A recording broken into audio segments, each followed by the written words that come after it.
Microphone. Oh my goodness. Welcome back, one and all, to 165 Entertainment. My name is Looby, streaming some more Arcade Spirits. It is a dating sim game that I played last Friday. Last Friday? Yeah. I got a pretty good kick out of it. It started out really slow and then ramped up as the story developed, as the characters developed. Welcome, Nicole, to my stream. Yeah, hope you're all having a good day. Hope you're all staying safe, staying healthy. I don't think I really have any business that needs to be covered at the moment. There'll probably like a little bit to clarify tomorrow, or about tomorrow, when I end the stream tonight. So just remind me to tell you guys about that. But let's dive right back into it. I'll gradually explain what's going on. So I am playing a guy named Fleef Rungalo. Fleef Rungalo just got a job at a local arcade, and this actually, yeah, okay, so I can pull this up. So this exists in kind of like an alternate future where where arcades are actually still really popular. So that's obviously very different from how it is right now. And I'm meeting, fellow employees and arcade regulars, and I'm getting my chance to, to woo them and to let them pitch their woo to me. So right now, as you can see, there's I got a couple of charts up. The chart on the left are all the 6 characters that are kind of directly involved in the romance, and it's exactly where I want it to be. The person second from the left is in the lead. Her name is Naomi. She basically repairs a lot of the arcade games. And then the person in second place is Percy. He is a very rich, some kind of Englishman. He's an arcade regular. He doesn't work there. And I'm fairly happy with those two being in the lead. I think they're among my favorite other characters. The one on the far left is Gavin. He's kind of like the manager of the arcade. Then the one in last place is Ashley. She works there. She more or less functions as the mascot. Like, she puts on like this big pink bird suit and kind of tries to entertain the kids. The darker skinned woman on the second from the right is, I think her name is Queen Bee, or at least like that's all we really know her as. She's kind of like a hardcore arcade gamer. The way that they have, like, in our world, streamers and, the popular games out there like Fortnite and Apex, whatever. She's one of those people. She's an arcade streamer. And then the guy on the far right, oh fuck, what the hell was his name?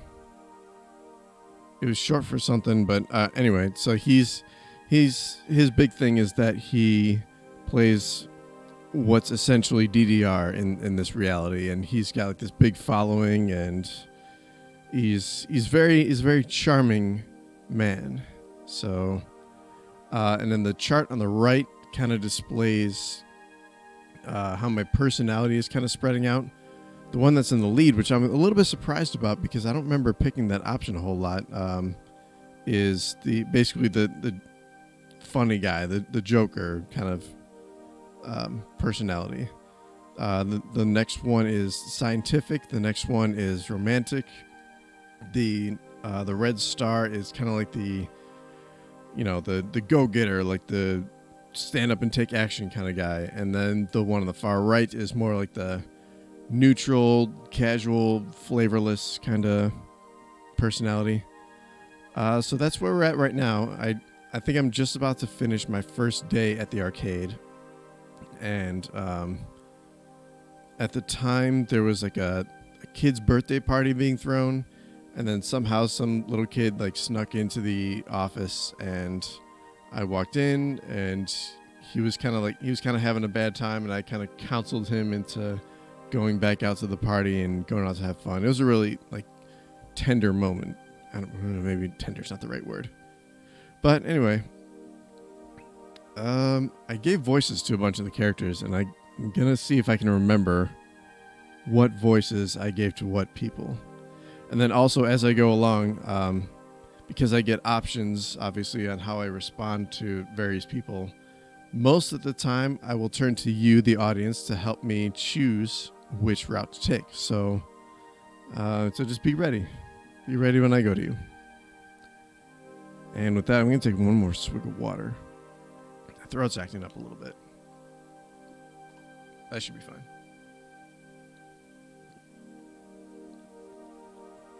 Delicious. I haven't had any pop or alcohol since I last streamed. It's crazy. Anyway, and off he goes. He's referring to the little kid. I'm not fooling myself. I know I haven't fixed all Mikey's the name of the kid. I know I haven't fixed all Mikey's problems. I'm no child psychologist. That was entirely me flying by the seat of my pants. I don't think I have my glasses around here. But for one moment there, I was able to help someone in the same crappy situation I found myself long ago. 15 years ago. So basically, what he's talking about is that his family was the kind of family that's like the parents would constantly get new jobs and, you know, go from town to town. So he was never really able to like really socially plant himself, so to speak. Everything changed. No more family vacations, no more arcade visits. We couldn't afford them, and they couldn't take time off work. The whole Rungalo family had to learn to settle, to accept the lot in life we'd been dealt, to simply go with the flow, never hoping, never wanting. Juniper's his roommate. Juniper did her best to pull me out of that mire. I'd only known her a few years, one of the few stable times in my life, but she knew the edge I'd been pushed to. Now here I am. Today has been, well, bonkers. Alternately boring and hectic, surreal and way too real. But I can honestly say I'm more alive today than I have been in a very long time. Iris is kind of like an AI that lives on his phone. And the AI is trying to help me in like all aspects of life. Like originally I expected the function just to be help me find a job because I was unemployed. But then she's also kind of like, you know, pushing me in my romantic life. I think I give her like a softer voice. Beep, beep, beep, beep, leaf.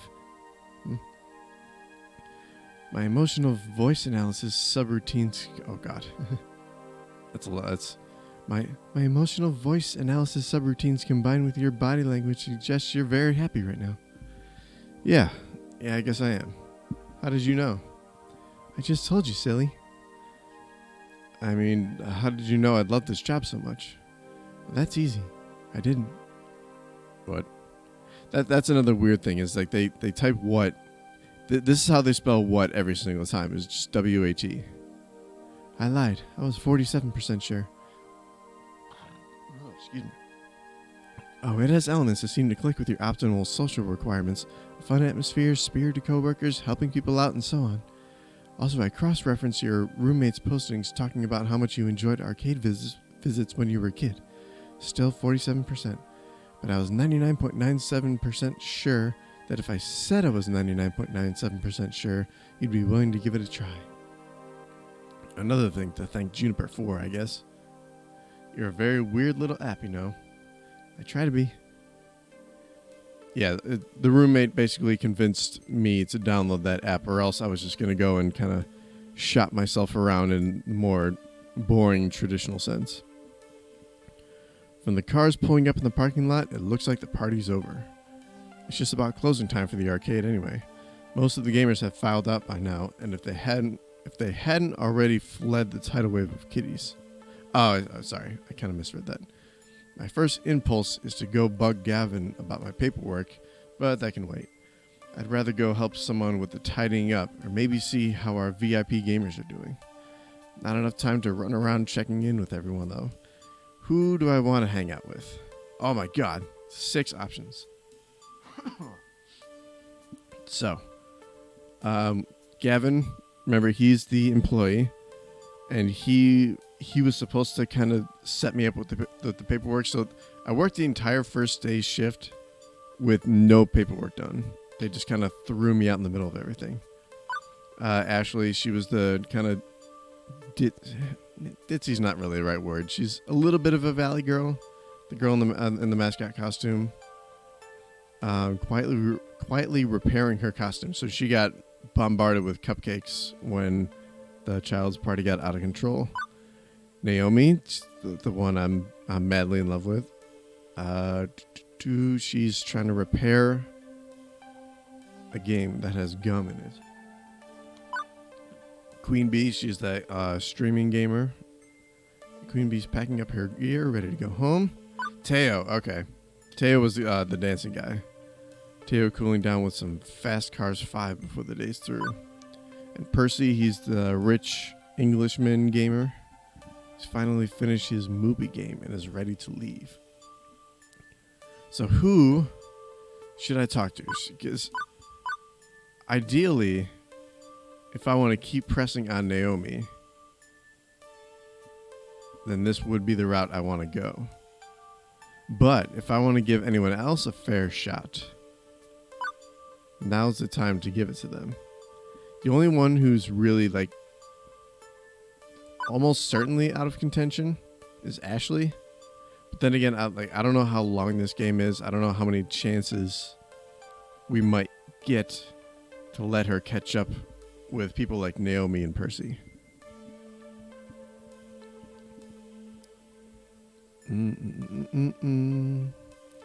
So what on earth should I do?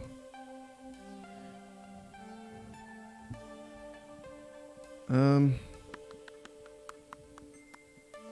feel like I might want to give someone else a chance.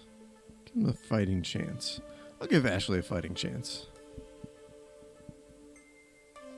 Ashley's quietly... Yeah, so basically what happened was during that cupcake fight, I was given a choice to either protect a certain game, and that was to impress Naomi, or to kind of jump in front of the cupcakes and take the bullets for Ashley. So, since I chose Naomi that time, I think I'll choose Ashley this time. Ashley's pulled up a chair next to the ticket counter and is sewing fervently. I wander my way over to the prize corner to see if there's anything I can do. Need any help with Pinky? Oh gosh, that's really nice of you, Fleef. And I realize, I think this is the first time I've seen her out of the flamingo costume. I didn't realize she could get even more adorable. Yeah, that was kind of a cool thing I did last time too, is that when you first meet people, like your initial response, I don't know how much it'll change like how the rest of the game goes, but like every time I met someone new, like I immediately told my inner monologue to say like they're super hot and I want to get with them. Apparently she's not some half flamingo, half human hybrid. Of course I'm not half bird mutant creature. What? How did you... Oh, did I not tell you? I'm a cosplayer / arcade worker by day. What the fuck? Psychic detective by night. I solve all matters of grisly crimes with my ability to read people's minds. Even now, I'm looking into your deepest thoughts. All my deep thoughts are cats. It's a weird answer. I'm not into it. Okay, prove it. I like it. Empty my mind. Think of nothing. That's boring. So I'm probably going to go with the okay, prove it. Okay. Damn, that's kind of loud. I'm going to turn my TV down a smidge. A smooge. A smudge. If I've learned anything about Ashley, it's that this is probably one of her storytime adventures. I could contest it. Yeah, when I first met her, she went on this like weird storytelling rant about how, because I was sitting in the office room, she didn't think I worked there, so she just made up some like big elaborate story like just off the top of her head. Anyway, if that's the case, then tell me, Miss Psychic Detective. Tell me what I'm thinking about right now. Ashley rolls her eyes with a smirk. Relax, I'm just messing with you. But in my defense, that quizzical look all over your face told me everything I needed to know. It's always weird to see people out of their costumes. I've done the same thing with other cosplayers. Couldn't recognize them outside the wigs and the makeup. I don't take it personally. Plus, maybe I'll even trick you when I'm... Sorry. Plus, maybe I'll even trick you when I'm in one of my other costumes. But for now, I gotta focus on helping Pinky out. Oh, you know what? So I'm guessing I chose wrong. Because by now, like, there's the way you saw like that +1 when the red star showed up. If I choose properly, you'll normally see that character's face with a +1 next to it. And I would imagine if I had chosen correctly, I would have gotten that by now, but I haven't. So I think I chose wrong. How bad is it? Well, luckily, Pinky's arm is still intact. My stitch job held up. But some kids pulled out a few of my tail feathers, and it's totally covered in cupcake goo. Alright, sorry about that. It's okay. This kind of stuff happens all the time. It's just more common at these chaotic birthday parties. I've become quite deft at fixing Pinky up after these events. See? Look at that! That was my last stitch. Not bad. It looks almost new. Aw, thank you, Fleef. You know, you did really well out there today. You should be really proud of yourself no matter what Gavin says about you. Wait, what? Well, I'm pooped. I think I'm gonna go home and take a nice bath and relax. Bye-bye. No, wait. Come back here. It's too late. She's gone. Guessing she was just messing with me anyway, right? Oh, yeah. See, that interaction did not go all that positively. See, I'm just not clicking with Ashley. With things winding down, there's just one last thing to take care of before I'm out the door. I seek out Gavin to handle the remains of the day. Fleet. Here's the thing. The voices that I'm giving these characters rarely matches what their actual voice is. He doesn't have, like, the actual bulky voice that I'm giving him. But I refuse to change. Good work today. Thanks, boss. Mid-boss? Sub-boss? Gavin will do. I can't say you've been a perfect employee, but my standards are impossibly high, so I'll just assume you were as close to perfect as is reasonable. I'm not entirely sure why you consulted Percy regarding those tickets. He's not on staff, but I suppose that's a minor issue. Unfortunately, the cost of cleaning our carpets and costumes after the cupcake assault will be a chunk of change. But I suppose you did all you could there. I'm pleased to say the sale of Mr. Moopy's Magic Maze for a full $3,000 will indirectly offset quite a few of these costs. I'm glad you consulted me on that and stuck to your guns on the pricing. Even if I'd be happy to be rid of that relic entirely. Why it's still here is a good question. Was I not clear I wanted it gone? Percy didn't want to break up the family. They're machines, not people. He also didn't want Naomi to be sad. Yeah, well, Naomi needs to learn to let go, I'd say. Oh, Francine. Are you giving our poor little Fleef a hard time, Gavin, dear? Miss Francine, I thought you were napping. Naomi's dreams matter too, as does the dream of Percy, that poor fellow. Poor? Isn't Percy stinking rich? Gavin, I know you mean well, wanting to keep everyone's dreams afloat, but sacrifices made in that name would shatter the dreams of others. Well, that's not what the Funplex is all about. Fleef, you understand, yes? The reason why? Why am I here? That's the question she asked me during that interview. Now I think I understand. I came here today looking for hope. Hope I could do more with my life than compromise, settle for what I can get, and go with the flow. Everybody I've met today is full of hope. Gamers chasing scores, people following their passions. Nobody here is willing to give up on their dreams. Not even you, Gavin.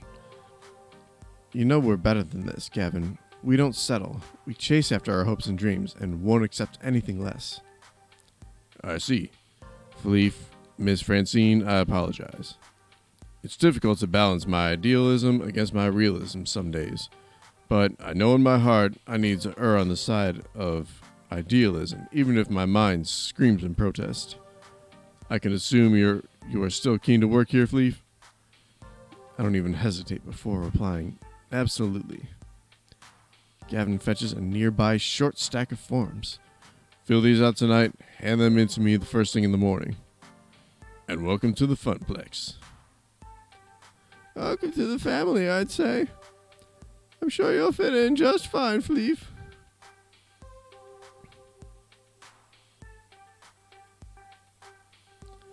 One bus ride later, and it's home again. Home again, jiggity jig. The fuck? Juniper, already home from work, bounds over eagerly to interrogate me on my day. So, here's the thing about Juniper, is I gave her one voice. I didn't like how it represented her, so I gave her a different voice, and then I got a pretty big bit donation to go back to the original voice. The one that I didn't think represented her all that well. So I'm trying to think of what kind of voice I should give her. Googly goo.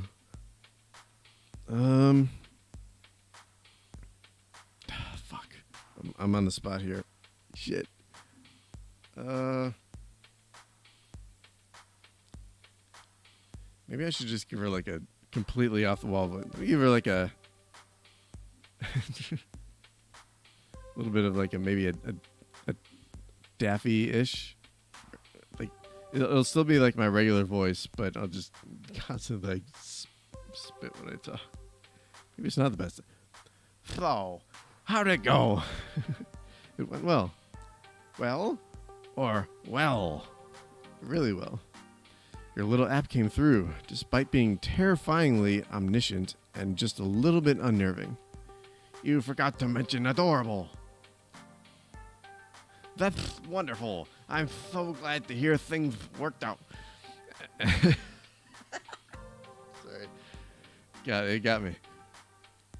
And even when you came home with a smile, like you even came home with a smile, like when you were a lifeguard. Huh, I guess I am smiling. Interesting. By the way, there's just one teensy-weensy little question I have for you. See, this is what is a little bit weird about this game, is that it's like 10% actually voice acted. Why exactly did you order a giant crate full of pizza bagels? Yeah, that's another thing about this app, is that I think the app is sponsored by Pizza Bagels, which, side note, sound delicious right now. So it kept asking me like, "Do you like pizza bagels?" And it even basically took the Bagel Bites slogans, like, when pizza's on a bagel, you can eat pizza anytime. It almost took it like word for word. It was really strange. Did I neglect to mention that part of the terms and conditions? On the plus side, I know what I'm having for lunch tomorrow. And I know what I'm craving right now. I'm so hungry. I've been trying to do like a little bit of fasting. So I haven't eaten in close to 24 hours right now. So when this stream's over, I'm gonna rectify it. And that's level 1 of Arcade Spirits complete. Hey, look, you also won a prize. You'll get one of these for each level you clear, plus some extras for various endings and other hidden thingies. Now, let's see your score. Looks like you're really hitting it off with Naomi. Hell yeah. Clearly, you're the life of the party, you goofy goof. Also, you've scored 6,200 points.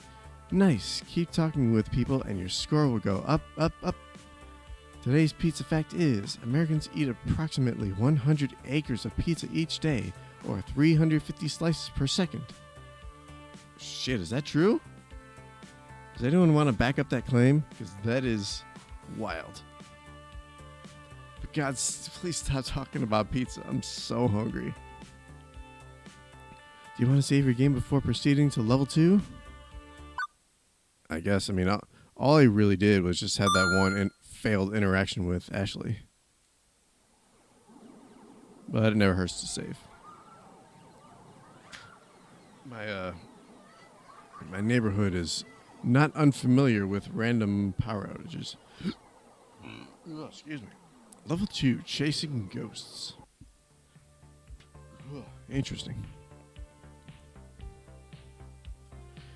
It is the future year 20 fuck. Yeah, by the way, since they're not the way they're writing this game is that obviously, 20XX is a nice nod to Mega Man. But like even when they're talking about the 20th century, they'll still just use the X's. So it'll be like in 199X or in 198X. It's like you can date it. It shouldn't be a problem if it's in the past. Just so then like it bugged me to the point where now every time I see those X's for the dates, I just say fuck for each of them. So there's that. It is the future year 20 fuck. And you know what? Things are pretty okay. I've worked as a floor attendant at the Funplex for 2 weeks now. Hard work to be sure, but rewarding. In a spiritual sense, at least. I've helped Naomi repair pinball games. I've had tea with Francine while she reminisced about the far-out 1960 fucks. I've evacuated gamers when the kitchen accidentally caught on fire. I've had numerous kids puking up nachos on my clothes. I've scraped gum off any number of surfaces. I've chased what turned out to be entirely too many spiders out of a single skee-ball machine. Okay, look, I know I'm not painting this as a very rosy picture so far, but honestly, I'm happy. I'm happy even amidst the chaos and the grossness. I'm happy, and that's all that matters, right? Right, you're happy. This is the best I've seen you in ages, Fleef. Oh man, that was a lot of Daffy in there. Before you come home all drained and exhausted. Now, well, you're still tired, but a good tired. My roommate, Juniper. She'd taken to stopping by during her lunch break, whenever she could get away from her office cubicle long enough to do so. It's still hard work, don't get me wrong. But overall, it's good work. I just feel good. Totally good and stuff. Good. Agreed. Super good. Double plus good. Iris, we talked about you listening in on my conversations. What did I tell you about that? To pretend I wasn't eavesdropping even when I am? Exactly. So, I mean, that's going to be our future, right? And based on this fancy new conspiracy that when they eventually come up with a vaccine for the virus, and it's going to contain microchips. So, here's a look at our future. In 20 fuck. I'd be more upset about my creepy privacy invading digital overmistress. But I have to admit that Iris is really pulling through for me. Even though she also ordered a 3-month supply of pizza bagels on my behalf. Stop talking about pizza bagels, I'm so hungry. A fleef when pizza's on a bagel. So, Juniper, how long do you have left on your break? Any time to squeeze in some pinball or something? I can spot your tokens. No can do. Our new assistant synergy manager arranged a team building exercise. I had to move colored bits of paper around or something, and then exchange high fives. Assistant synergy manager? That sounds like a very vague job. Nah, it's actually an entry level. Good pay and right on track to middle management.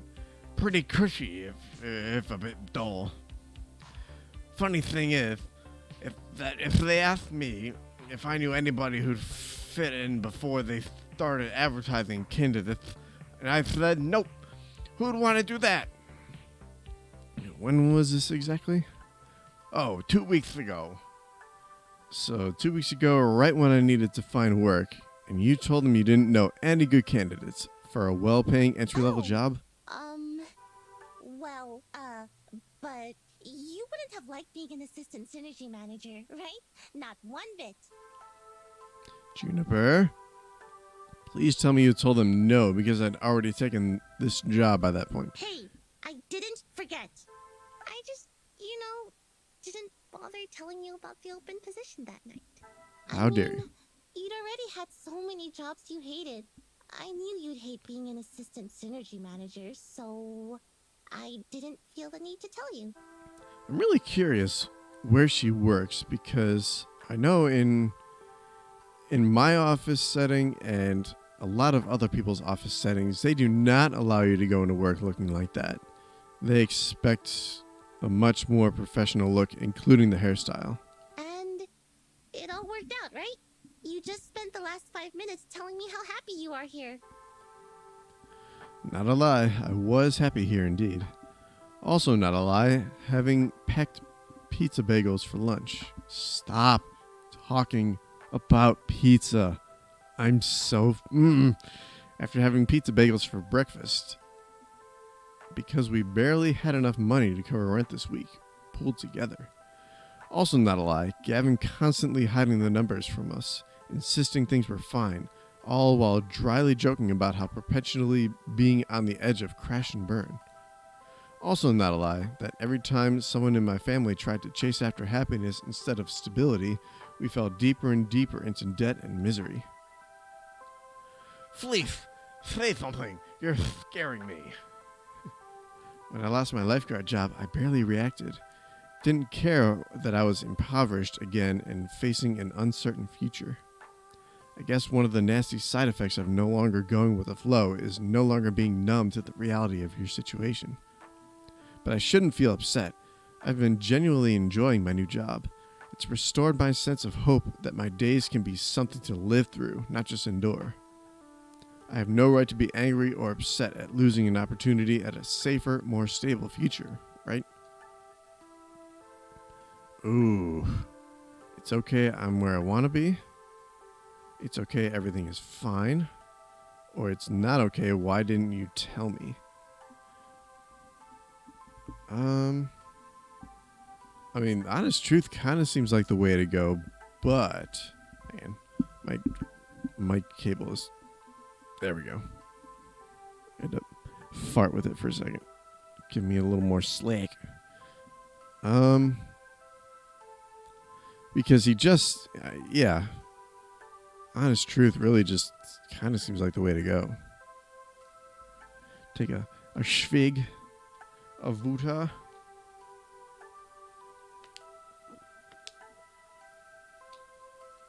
Yeah, go with... You gotta love what you do. Anyway, it's okay, I'm where I want to be. So I won't be angry or upset. Simple as that. I decided I was done compromising, right? Done with settling, going with the flow. I'm going to be the one to break the family curse. I chose this path of my own free will, even if I didn't have all the facts at the time. But if I'm going to be honest, boundless confidence doesn't cover the simple fact that I chose to be vulnerable rather than safe. If the arcade closes, if anything else goes wrong, still, no need to dump all that on Juniper. It's okay, Juniper, you were right. I'd have hated that job. Things are great here. Oh, good. You were kind of freaking me out. Trust me, it's the right decision. You'd learn to loathe working at my office, like I do. Wow, she said that very peppily. Also, say my fucking name, it's Fleef. I mean, sure, the pay is good, and you get solid health insurance, and paid vacation time, and they have a sweet coffee shop right in the lobby. And these really great chairs that support your lower back, like $1,000 chairs from Sweden crafted by master chairsmiths. Damn. Alright. Juniper, I said it's fine. Everything is fine. Honestly, I'm okay. I mean, I won't deny that job would have been a safer bet. I want to contribute my fair share to the apartment, right? But what's done is done. I'd rather look forward than back. Right, forget I said anything. Please forget I said anything. She's an interesting character because she gets way more her emotions are a lot more based on how she thinks she's perceived by me. I think that's empathy. I forget which one it is, but basically that, I mean, like I just said, you know, she's talking about how much she kind of doesn't really like her job, but then like her voice really dropped down when she thought for a second that she might have upset me. I'm sorry. I should have told you. I shouldn't have held that back. But I still wouldn't have pushed you to take the job. It's totally horrible at my office. You'd have been miserable there, like me. Juniper, it's cool. You're right. I'd have hated it. Okay, good. Yeah, I'm back to... I've got a good feeling about all this. I think you're right where you need to be, even if I was, kind of dumb about getting you here. Hey, I've got to get back to the office. Have a good lunch, okay?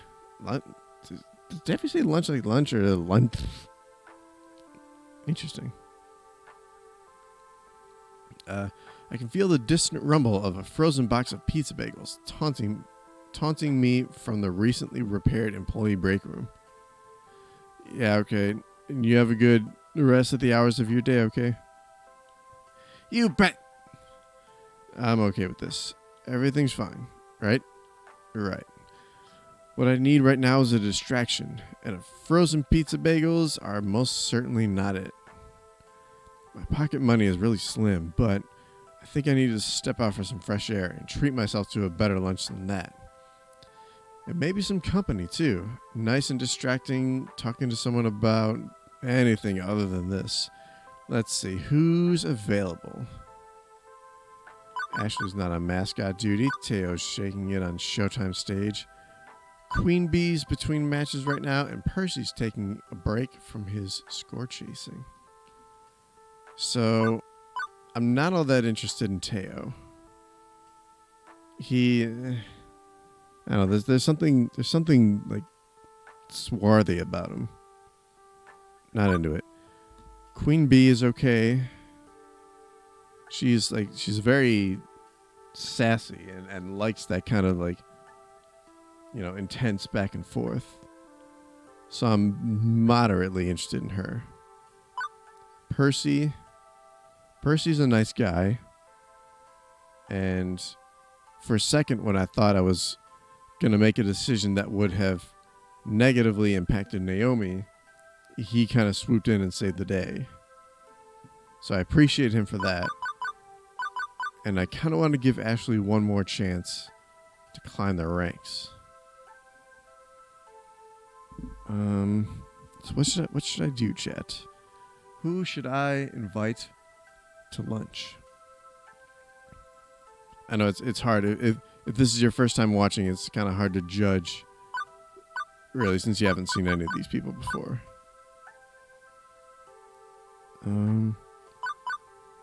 Part of me is leaning towards giving Ashley one more chance. Definitely not Teo.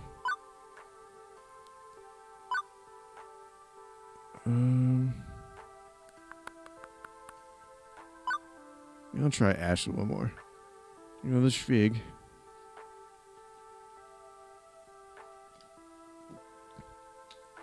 Yeah. Let's try Ashley. Ashley's not on mascot duty. It's not often that both floor attendants can go on break at the same time. Oh, shit, I forgot about that. I wonder if Gavin will be pissed about that. I should take advantage of that and see if Ashley wants to go grab some chow. On the plus side, I will not be lunching with Pinky the Funplex Flamingo. She's in her civvies today. Okay. Man, that dog is barking again. Please stop. It's very distracting. Hey, Fleef. What's up? Kitchen on fire again? Not yet. And to avoid that happening again, I suggest having lunch somewhere else. You know, I was just about to suggest that. Both not burning down the kitchen and going out for a bite. Sounds great. Oh, I forgot. I'm going to have to do that voice this whole time. Maybe taking a breather and stepping outside these walls will help take my mind off of everything that happened this morning. And Ashley always has a great story to get lost in. Maybe I could get some pointers. Oh, hey, I know where we could go. You haven't been to the whole story yet, have you? No, not yet. I've been existing off all these pizza bagels. I do love me some pizza bagels, especially the sausage ones. Stop. Stop talking about food. I wonder how they make all those tiny little sausages fit on the bite-sized morsels. Like, is it on a conveyor belt with lots of sharp blades? Chopping down at insane speeds? You wouldn't want to be caught under that, no way. Focus, Ashley. Whole story? Oh yeah, it's an adorable little bookstore that also sells coffee and donuts. Get it? Whole story? Not a fan of puns, I take it. Nevertheless, I got a hankering for some mini donuts. Let's go! Despite coming to this little strip mall for 2 weeks, I hadn't actually visited our neighbors. Mostly I did whatever needed doing. Took orders from Gavin, lent a hand to Ashley and Naomi, things like that. Whatever the job happened to call for. No more, no less. Couldn't say I'd been a part of any community outside the immediate circle of my coworkers, whereas the others visited Whole Story frequently. Ashley leads the way into a shop that smells strangely of dusty old books and sugary sweetness. I don't think I'd ever been in a little independent bookstore. Or a bookstore at all, for that matter. It's 20 fuck. Who buys books in brick and mortar stores anymore? That sentence. That hurts. Bookstores, people, they're important. Support them. If I knew where there were any... I can think of a couple little bookstores by me, and when those new Star Wars High Republic books are going to start coming out, I want to see if there's any other non-Amazon stores that'll be stocking on those. There's like a small-ish bookstore in a mall that's maybe like 20 minutes away from me. Anyway, but despite the subdued atmosphere compared to the arcade, there are customers present and accounted for, sipping coffee, reading old tomes, and yes, munching donuts. Ashley secures a tiny table for us before directing me to the bar.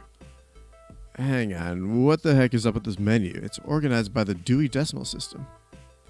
I'll have the Judy Bloom. It's a bunch of mini donuts. And hey, my treat, okay? I mumble out thanks, trying not to make a big deal of it. Cash is tight, and boutique cafe pastries wouldn't help my situation much. Who the fuck are these guys? A pair of middle-aged guys wait to take my order. I'd like, one super sweet glazed chocolate sprinkles special surprise with orange juice. You know what surprised me? What's your favorite donut? Just a glaze and some coffee. Keep it simple. None of these are really jumping out. The funny one is weird because it's not like funny. I actually kind of want that, but I'd eat anything right now. You know what surprised me? What's your favorite donut?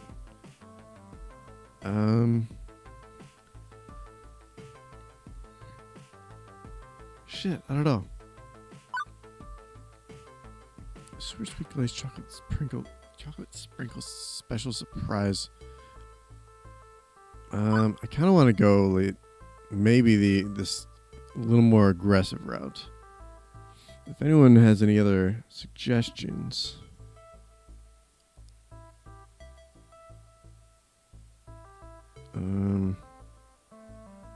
Dog, please stop barking. I know you guys can't hear it in chat, but I can hear it, and it's very annoying. Yeah, let's go. What's your favorite donut? What's your favorite order from the menu? Terry Pratchett coming up. A jam pastry with Klachi and coffee. Thank you for not making me have to come up with 2 more voices. The second fellow puts together my order and also drops a small paperback book onto the tray, featuring a many-legged wooden traveler trunk on the cover. Huh. A literally literary With lunch. alliteration, apparently. Say, you work at the Funplex, don't you? Right. We've seen you walk past our doors every morning and evening. Like clockwork, tick-tock. Right, sorry. I should have introduced myself. Floor attendant Fleef Rungalo at your service. I'm your inside guy for tokens and tickets. Oh, we are lousy at video games. Totally lousy. But Francine's just a peach, isn't she? Sweetest dame you'll ever meet. Man, I wish I had like this dog shut. Oh, it drives me nuts. I wish I had like this kind of potential for interaction at work instead of like I'm just in my building. I pass like one coworker on the way to my office and that's it. Regardless, welcome to The Whole Story. I'm Ben. I'm Matt, No relation to the actors. although they're cuties and so are we. Oh, stop. Stop being cute? Never. Apparently the sugar is available in forms other than round and holy. Anyway, don't let us stop you from having fun on your little date. Wouldn't dream of it. It's not a date. Just friends, then? Friendly friends on a play date? Maybe the real date was the friends we made along the way. I'd say the real friends were the friends we made along the way. What if the way was also the real friends who were the real friends we made along the way? Wow. Okay, now you're just being silly. And how? Anyway, Anyway, next order, please. These guys are kind of cool. The pair waves the next customer in as I returned. Sorry. The pair waves the next customer in as I return to Ashley's table with our orders on a nicely decorated wooden tray. I need a Schwigavuda. These mini donuts are just so cute. Ashley holds up a tiny donut in her hands like a chipmunk holding an acorn. She looks down at the tiny pastry and her eyes sparkle before she tastes a bite. Closing her eyes, the corners of her mouth curl into a wide smile. Flav, it's so yummy. I could eat these all day. I wish I could have Ashley's enthusiasm about eating food. The same old pizza bagels day after day is doling out my palate. Ashley's face changes from pure delight to concern. Hey, Fleef, is everything okay? You aren't your normal self today. You seem a little off. It's been an interesting morning. Kind of hard to wrap my head around everything. Hey, I know how those days go.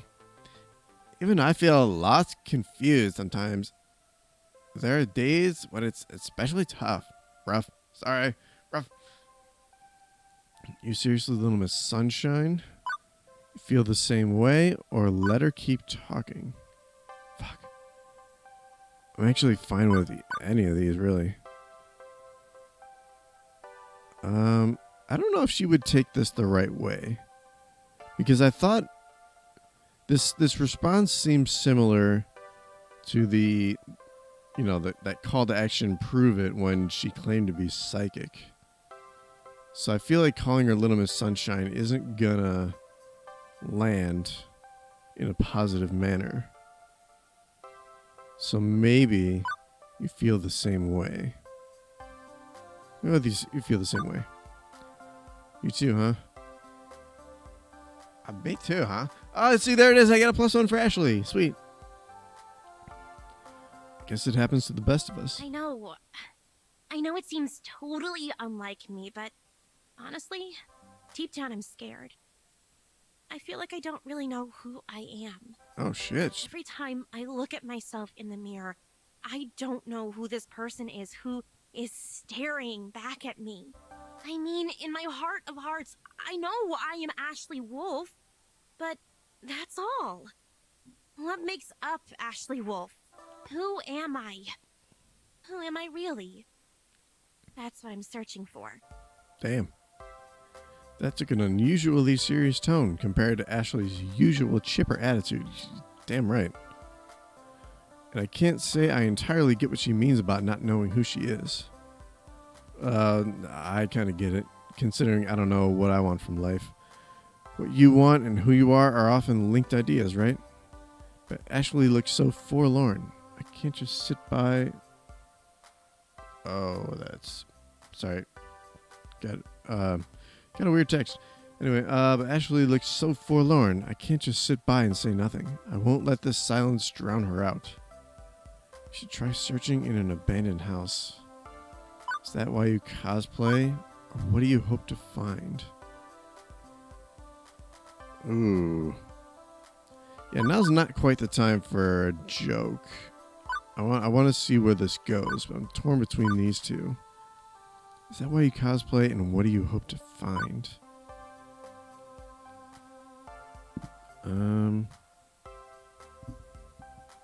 Wish it would let me check those stats before I make these choices.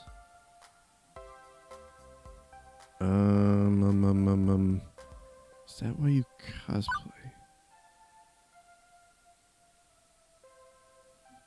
The hell? Sorry, I gotta... What the fuck is sending me some of this shit?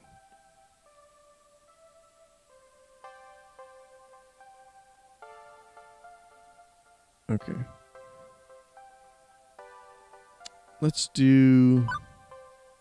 That's too dull. I'm gonna try the scientific route. I wonder if Ashley uses cosplay as a way to help explain her world, to discover things she couldn't obtain without it. Cosplay helps you find what you're looking for, right? Ashley looks shocked and slightly embarrassed. Yes, another +1 for Ashley. Wow, how'd you guess? Are you psychic? I mean, you have to tell me if you're psychic. Those are the psychic rolls. No, it just makes sense, I guess. We all have our masks, do we not? Do you all have your masks? Are you wearing a mask so we don't spread? Yeah, we do. When I reflect on my life, I really do love cosplay, and I love the rush it brings. I get to be whoever I want, whatever I want. I can be a starship captain, an elf, a giant pink flamingo mascot even. I don't have to worry about Ashley. I can focus on being someone else. I feel awkward in my own skin. When I'm in costume, I feel like I'm at my fullest potential. I think there's I want to say it's like an old Native American, maybe not concept is the right word, but they always used to talk about how, like, when you put on a mask, you inhabit the spirit with which that mask was forged. You know, like if it's a crazy looking mask, you know, that was, you know, meant to be crazy, then you put on the mask, then you essentially become crazy. You know, you inhabit that that personality for as long as you have on that mask. I gotta remember if that's where it came from, if it was Native American. I feel comfortable. But I think cosplay has really helped me understand some things about myself that I couldn't see before I started doing this. I just want to be able to love the person I am when I find them. Knowing you, I think you'll do just fine. If you can smile for the kiddies through a pink flamingo mask, you can smile for yourself. I hope so. I really do. Actually, Ashley looks off again longingly for a second before snapping back to attention. Oh my, I just talked your ear right off. Beep beep, lunchtime is over, Fleef. Right on time. Hey, thanks for listening, Fleef. I mean it. And you know, if you ever want to talk about your problems, I'm here. I mean, I'm here at the Funplex, yeah. But like, I'm here for you too. That's what friends are for. And I totally know I might be overstepping my bounds here, but I feel like lately you're just going through the motions here at the Funplex. No, things are great things are great with me and the Funplex. You punch in and you punch right out on time, and you punch out right on time, sure. But from what I've seen, Fleef, you have so much potential. The flame burns deep inside. You just gotta dig down and bring out that light, you know? You'll do great things, I just know it. And I totally delayed you long enough. We should get back to Gavin before he notices we're gone.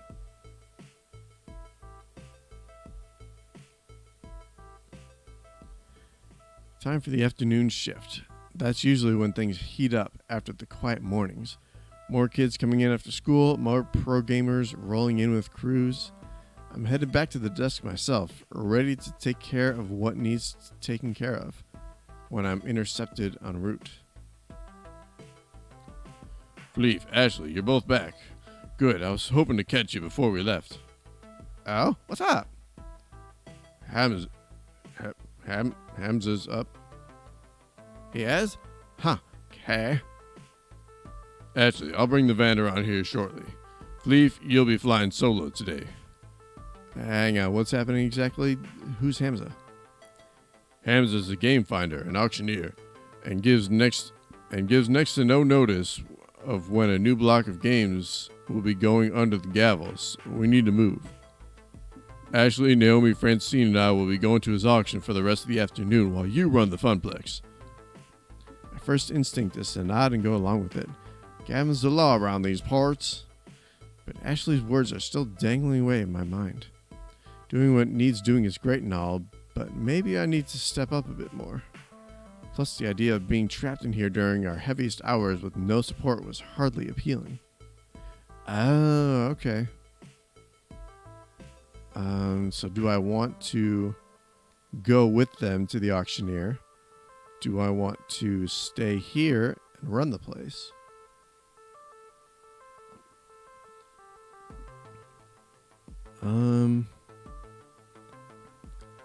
Interesting. So, I used to... Damn it.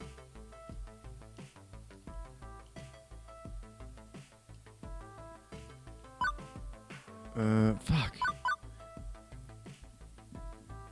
Normally, when it's just normal conversations and not down to one of these dilemmas... Excuse me. Then they would let me revisit the history of the conversations. Because I want to... It was Gavin, Ashley, Francine, and Naomi, I think we're going. So then if I stay, it'll be down to the 3 regular gamers. Teo, Percy, and Queen Bee.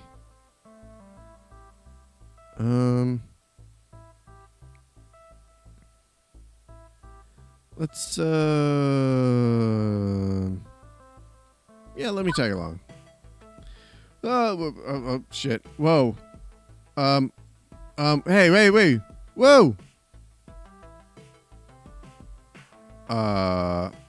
Sorry. What the hell? Text speed normal. Auto forward delay skip. What the hell?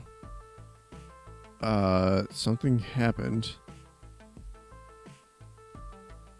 And it's like fast forwarding through text real fucking fast. Hang on.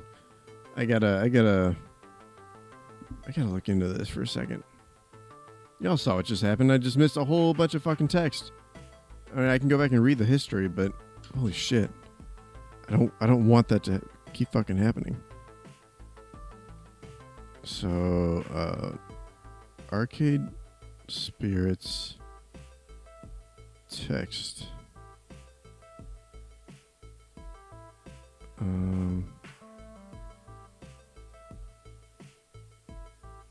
Sorry. Text. Skip, I guess. Not slip. Skip, you bastard. Text. Pro tips. Taking photos. Save a game. New game plus. Music too loud. Shit. Fuck. I screwed something up. I don't fucking know how to fix it. Because I don't want that thing. I didn't know about it until it just started happening. Because I was just pressing a bunch of buttons because I wanted to review the history of some text before I made one of those dilemma choices. And now all the text is just flying, and I don't even know what I haven't messed with any of this shit. Oh wait. Did it stop? Let me, just in case, let me save. In case let me look at the history. 'Cause it might have. I wonder if it was just some weird glitch that just happened.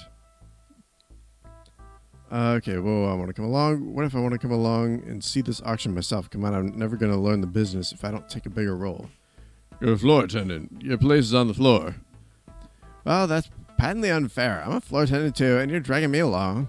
I feel like it's such a third wheel at those auctions. Anyway, let Fleef be the third wheel, and let me handle the floor. I'll be the finest third wheel you've ever met. Trust me. I want to do more than I've been doing. Different things, new things. Show some initiative, like... I suppose it wouldn't change much to bring Fleef instead, but no costume today, Ashley. I need non-plush fingers on duty in case of ticket jams. Okay. Okay, yeah, it must have been some kind of glitch. That was strange. Picky can stay in storage for the afternoon. I'm just happy to be helping folks out one way or another. I need to go get the van. Wait out in front, please. I'll probably be closed by the time we get back, so I'll see you in the morning. Floor attendant Ashley away. Yes. Oh, Naomi. She's the best. Leave me waiting outside with my 2 traveling companions. Not much time to chat, however, as Gavin pulls his van and a rental trailer around. Oh, how exciting. I rarely go on adventures these days. It's just a quick trip, ma'am. Any trip is an adventure if you make it one, shall we? Yeah, I never really gave a voice to Naomi. The 4 of us pile in, and it's off to the highway.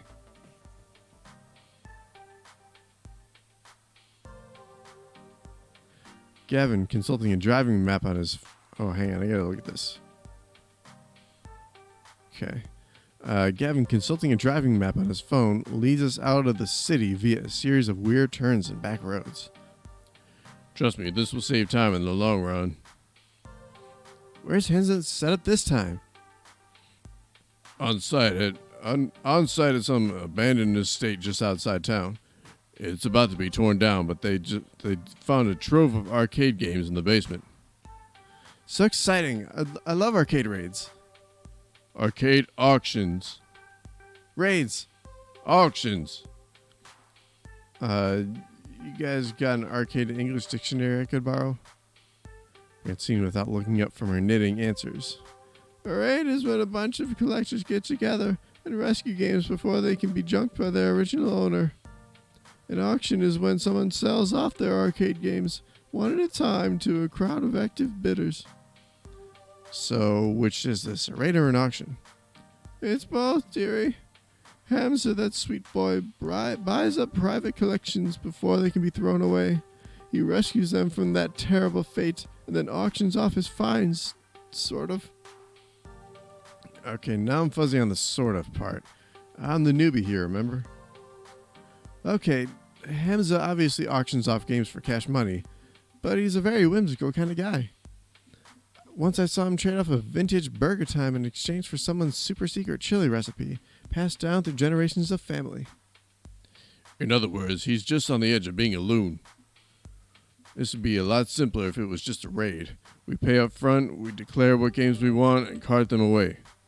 Instead, he ambushes us with these impromptu auctions and makes us come down here to entertain his whims. I think it's sweet. He wants to make sure his games go to good homes, to people who really want them, even if they can't pay. And really, we should be honored we got an invitation. He's trying to cut out the big franchise arcades like Deco's Palace and help the little guys like us. It's efficient and relies entirely on keeping on Hamza's good side. Gavin's right. This could be a lot simpler. Helping out the little guys sounds good here. How did you guys meet this Hamza anyway? Yeah, that's... I don't like going like the neutral, white bread response, but I don't know. I'm worried that driving a wedge between, picking a side between these two is going to be problematic in the future. So, how did you meet Hamza? He only invites a select hand-picked group to his auctions. How'd you end up in that select hand-picked group? That would be my doing, dearie. He likes to visit the local arcades whenever he's in town, and as I like to get to know everybody who walks in our doors, I approached him. I suppose we achieved a certain rapport, considering we've had 3 invitations so far. Got some rather lovely games, too, including Moopy. We need to temper our expectations a little, I suspect. We don't have room to add any more games, especially relics like Hamza usually deals in. What about the off-site storage unit? We can just rotate games in and out more often. Nearly full to bursting, and not cheap for us to rent on a monthly basis. I'm not saying we have to go home empty-handed. Certainly a few holes in our roster we can fill, should we find an excellent deal and beat the other bidders. But consider this, above anything else, a way to maintain relations with Hamza, even if we don't end up bidding. Now, Naomi. Gavin knows the numbers. I'm in favor of making our little funplex more and more fun, but floor space is finite. And Gavin, remember, if we find some darling little game Naomi would lavish adoration upon, we can always retire an older game. There you go, Francine. Life, my young friends, is a series of trade-offs. I can see that. Well, isn't it better to, not just settle and compromise all the time? Well, now, there are trade-offs, and there are trade-offs.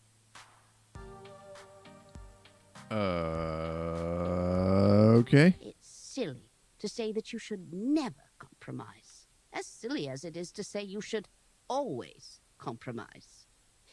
It's what you compromise that defines who you are. You're all so young yet.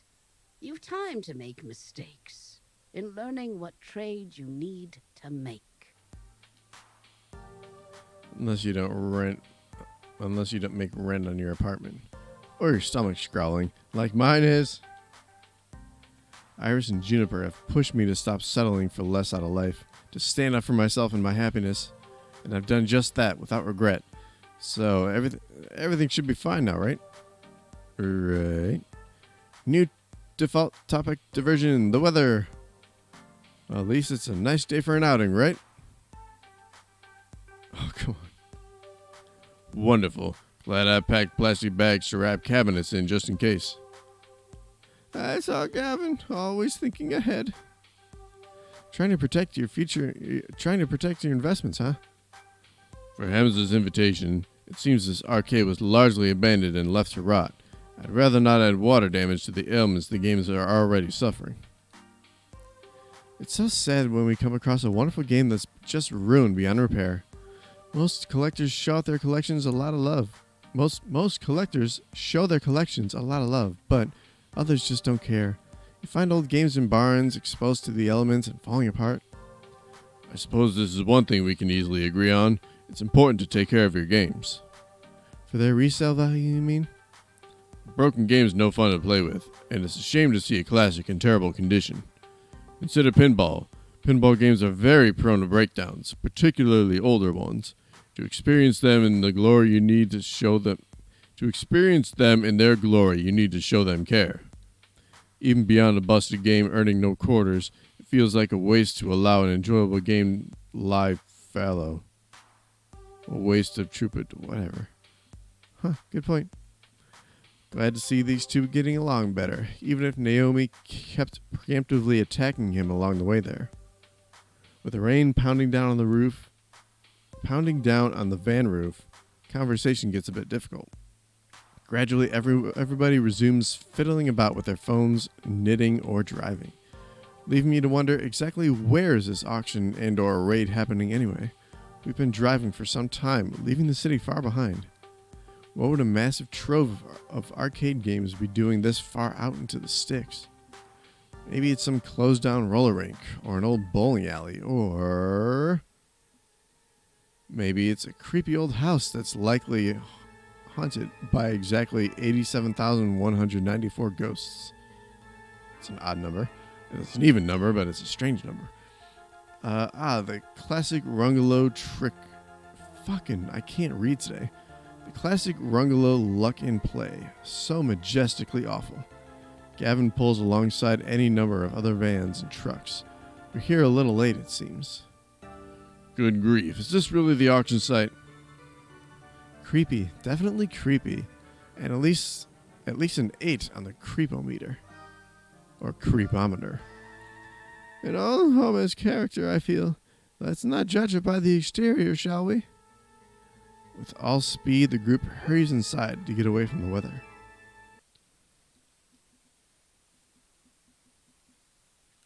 A large group has already gathered in the foyer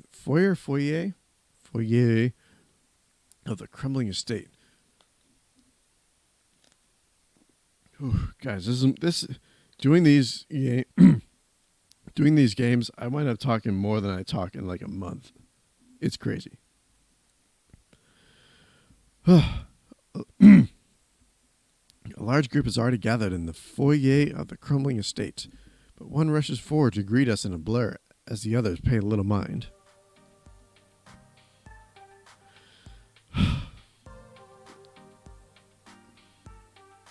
Voice. Voice it I do.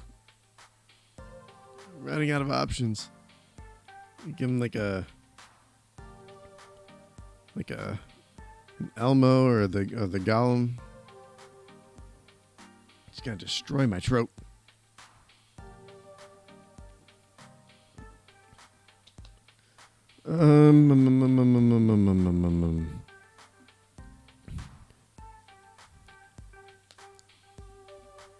Greetings, friends. Hamza welcomes our friends from the Funplex. Welcome. Yes, yeah. I was gonna give him that kind of voice, but it's it's not really my place to do so. Gavin, stalwart as ever. Naomi, love what you've done with your hair. Miss Francine, a beauty surpassed only by your wisdom. Oh, fresh. And a new player, it seems. Who might you be? Fleef Rungalo. I see. Greetings to you and yours. I am known as Hamza, seeker of antiquity, finder of things lost, player of games. And welcome to, well, not my home, but a place where Hamza shall provide hospitality regardless. Kind of a dump, isn't it? Seeker of antiquity. He's 1980 fuck is antique. Thank you for your gracious invitation. Yeah, no, I know you'd love for me to do that, and I don't want it to be one of those things where it's like, oh, did you know that back when they first started, Looby from 165 did this horrible racist voice? So, as much as like he has that voice, but just to play it safe for the sake of the future of our channel, I don't want to get canceled. So I ain't go happen. Thank you for your gracious invitation. Thank you for your invitation, Mr. Hamza. I understand you only invite a select few, but Funplex is proud to accept your summoning. Now you sound like me. Indeed, I'm very careful who I allow to my events. These machines deserve owners who will respect and appreciate them. Hamza's will accept nothing less. Oh, you want me to get? Yeah, I'm gonna give him the southern voice. Oh, I'm a little more open to doing that. Alas, I've not a moment to enjoy your fine company, Fleet Rungalo. Perhaps later, but for now, it is time. That's a good call. I didn't think to do that. Clapping twice for attention, Hamza rallies the small crowd in the room to begin the proceedings. Friends, companions, longtime allies of the noble art of the arcade, welcome to Donnerwood. Its story begins nearly 30 years ago when legendary pop musician Donna Michaels, singer of such hits as Thrilling and Mama Don't Mope, did a stately pleasure dome decree. Pleasure? What did I say? Here, the reclusive idol. Oh, God. Here, the reclusive idol crafted a private amusement park, a petting zoo, and an arcade. Alas, she could only enjoy this paradise for a short 10 years before her tragic death. Needless to say, the estate has fallen on hard times ever since. In this year, it shall be torn down to make way for condominiums. But not before we have our say. Friends, those games that Donna Michaels cherished still lurk one floor below, ready to be rescued from such a terrible fate. It is our moral imperative to do so. Pardon me. I have paid the estate owners a princely sum for the entire lot. Now, Hamza parcels them out to you. By all means, browse the collection. See which pieces sing out to you.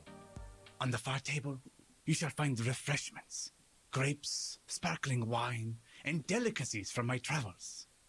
Mingle, cavort, and we shall begin the auction in 1 hour's time. Dude, Hamza's is pretty cool.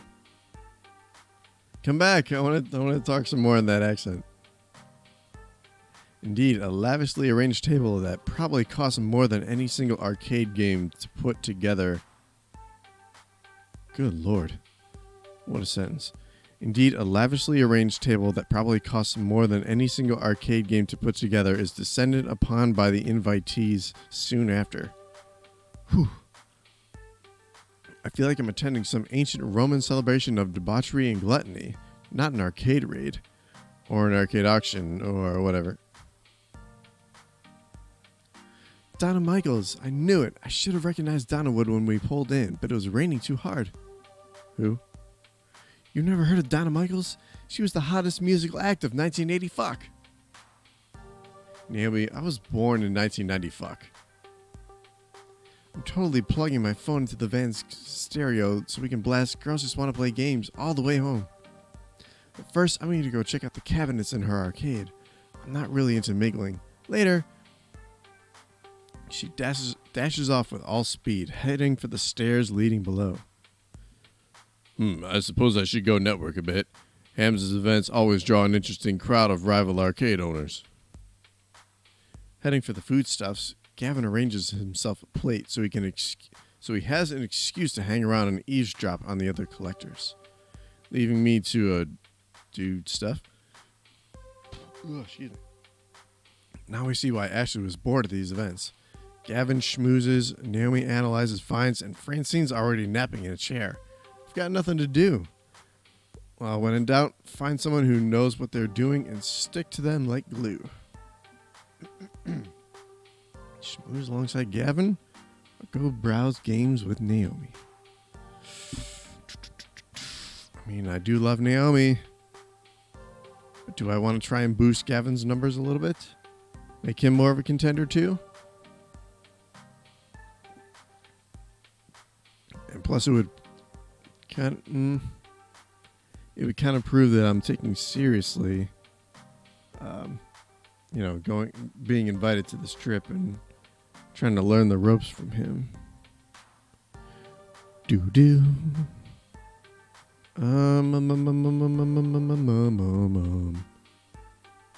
Gavin or Naomi? Well, last time when, when people weren't responding or when the vote came to a tie, what I would do is just close my eyes and just keep hitting down on the D-pad till I came up with a decision. I think that might be what I do this time.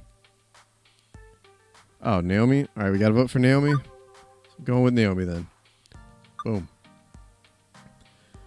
I'm really not interested in the arcade version of Game of Thrones going on up here. Gavin can handle these guys. Me, I want to see this legendary arcade Hamza was talking up. So I head downstairs to join Naomi. Working while watching, so you're a little slow on the draw. You're still working? Shit. Take a break. Whoa. Is this a private collection or a full-fledged arcade? I was expecting a handful of games and a pool table or something with this. This is easily 3 times larger than the Funplex itself. Even coated in dust and disrepair, it's awe-inspiring. And it's also hard to find anyone in this maze of tightly packed games. The invitees are browsing the available stock to decide what's worth bidding on, making it crowded as well. But eventually I locate Naomi practically cuddling a narrow-looking TMNT. Oh my god, a TMNT machine? Hell yeah. Oh, Fleef, look, a 2-player variant of TMNT. These were only released in the Oceania region. Such a rare find. Wait, wasn't that game originally 4-player? Why would anybody want a version with only 2 joysticks? Well, because it's a rare find. And it's less fun. Not the point. Anyway, it's hard to find one of these, 2-player or 4-player. I'd love to have it for the arcade. I'd love to have that, this one, and if only I could take all these home with me. I mean, some have water damage, others likely have busted CRTs and controls. They all need work, but I recall the game she was working on when I first met her. Extensive repairs needed just to make it playable. So not only would you have to bid and win the game, but you'd have to have hours of work and plenty of spare parts to purchase ahead of you. I know, isn't it great? Okay, is there a nice way to say this? I know you love restoring these games, but do you actually have the money for more new projects? How many restorations are in your backlog right now? Oh shit. I don't think she has that many restorations in her backlog, so I'm not going to go with that one. Do you have the money for more new projects? So both of these are a little bit on the negative side. Do I try and go loving or scientific?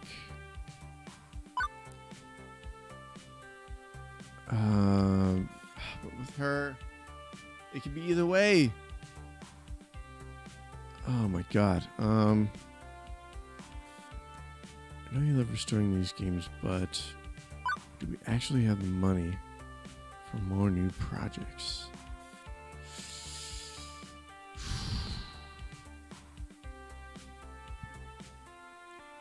Shit.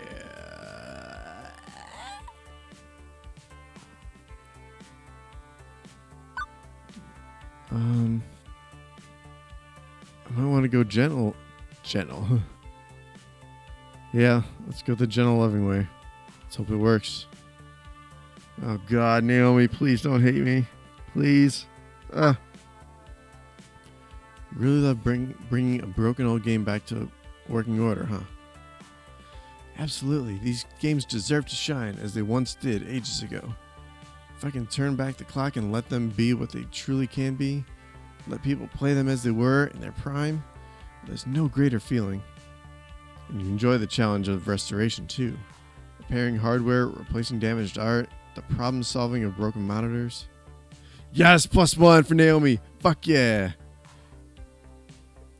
You know me so well, Fleef. Exactly. And all that is admirable. I really love how happy these projects make you, Naomi. But there's a flip side. How much time does it take to restore a game? I'd say if it's in good shape, maybe a few hours. If it's really a wreck and needs extra love, a few days, maybe weeks, if parts are on back order. Okay, now think of the games we currently have and how many still need work or break down frequently. Can you take on a bunch of new projects? Well, I couldn't make the time. We'll work late, right? Even a girl with bottomless energy has her limits. Naomi sighs, frustration building. It's not fair. Oh shit, here we go. No, I mean, I'm not dense. I know there's only so much we can realistically do. So many projects I can actually take on.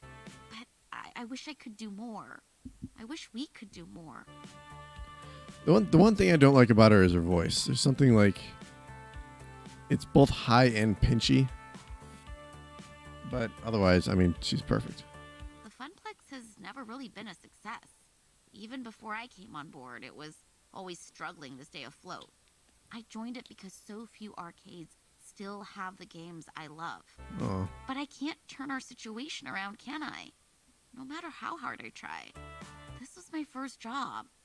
Part of me is hoping it'll be my last job, too. That I can happily spend all my days tinkering with these wonderful games. That's fucking adorable. Every kid says they want to be a fireman or an astronaut or a robot cop or something, but nobody actually ends up doing that. Stop. You're starting to hit close to home. Except me. I wanted to fix up arcade games, and that's what I'm doing. It's all I ever wanted to do. So when I see all these old, broken games, I just want to show them the love I can give. I could be happy working on them for the rest of my life. Dang, dude. It's getting real heavy. Wow, that's dedication. And really? You went straight from school to an arcade job? I mean, I've meandered from job to job, never really sure what I wanted. That's normal, right? Well, definitely. I'm the oddball here. It's funny. I followed my heart and found just what I wanted, what I needed. Now I'm scared someday it'll all come to an end. Funplex will close. And if the Funplex goes under, I really don't know what I'm gonna do. All I ever wanted was to work in an arcade. And I'm literally living my dream. Okay, now I feel bad for bringing down our day. Hey, look, you never know, right? Maybe we'll get lucky. Maybe we'll find a game down here that brings in thundering herds of players. Right. It's a slim hope, and we both know it, but Naomi clings to it immediately, eagerly. My low bank balance and grumbling stomach mean I need to cling to that hope as well. I made my choice. Now I need to make that choice work. We just need to find the right game, something nobody's played in a long time, something that'll tug at the nostalgia strings. It's difficult finding the right balance, especially in the year 20 fuck. A lot of these games are on life support, borrowed time. But they can be repaired, right? Well, yeah, for now. CRTs, the monitors that power those old games, 4 LCDs, and now 3D flats started replacing them. They're in short supply. Nobody makes them anymore. I mean, who buys a tube fucking I just had a stroke. I mean, who buys a tube-based TV anymore? Nobody. It's all high definition and that dumb 3D projection tech which looks awful. Nobody appreciates a good CRT anymore. Well, I agree 3D looks like shit. When it comes to like LCD versus CRT, I'm fine with CRTs when it comes to classic games, obviously. You know, I got no problem playing Mario and shit. Nobody wants to lift. Yeah! That is a very valid point. Nobody wants to lift CRTs anymore. That was always a big struggle. I remember, obviously you've probably seen it at some point. Johnny's like giant CRT with like the wood speakers on the bottom or whatever it was. It was probably like a 50, 55, maybe like 50-inch TV or something like that. Moving that thing was such a fucking pain in the ass. Whereas like now, even just like by myself, I can move. I have moved like a 50-inch TV, flat screen.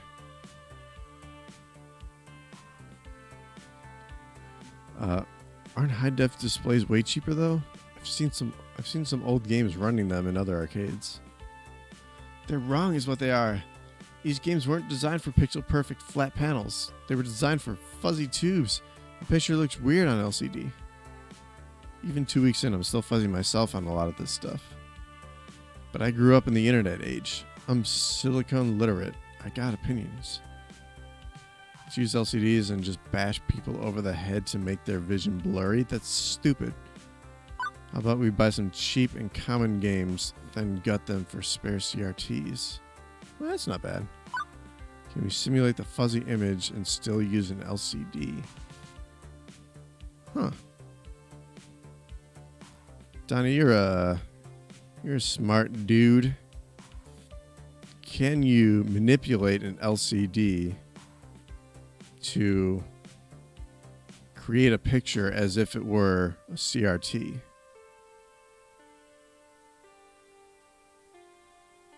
My guess is probably no. That actually, like, you would have to have the right software to build it like that. They do have built-in CRT filters. Okay, but it's it's software. Okay.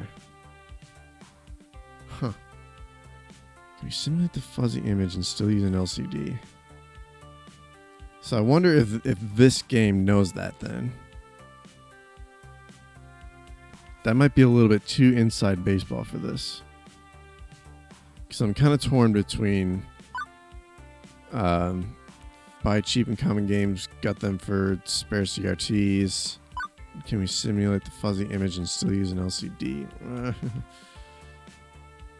I'm gonna take a chance and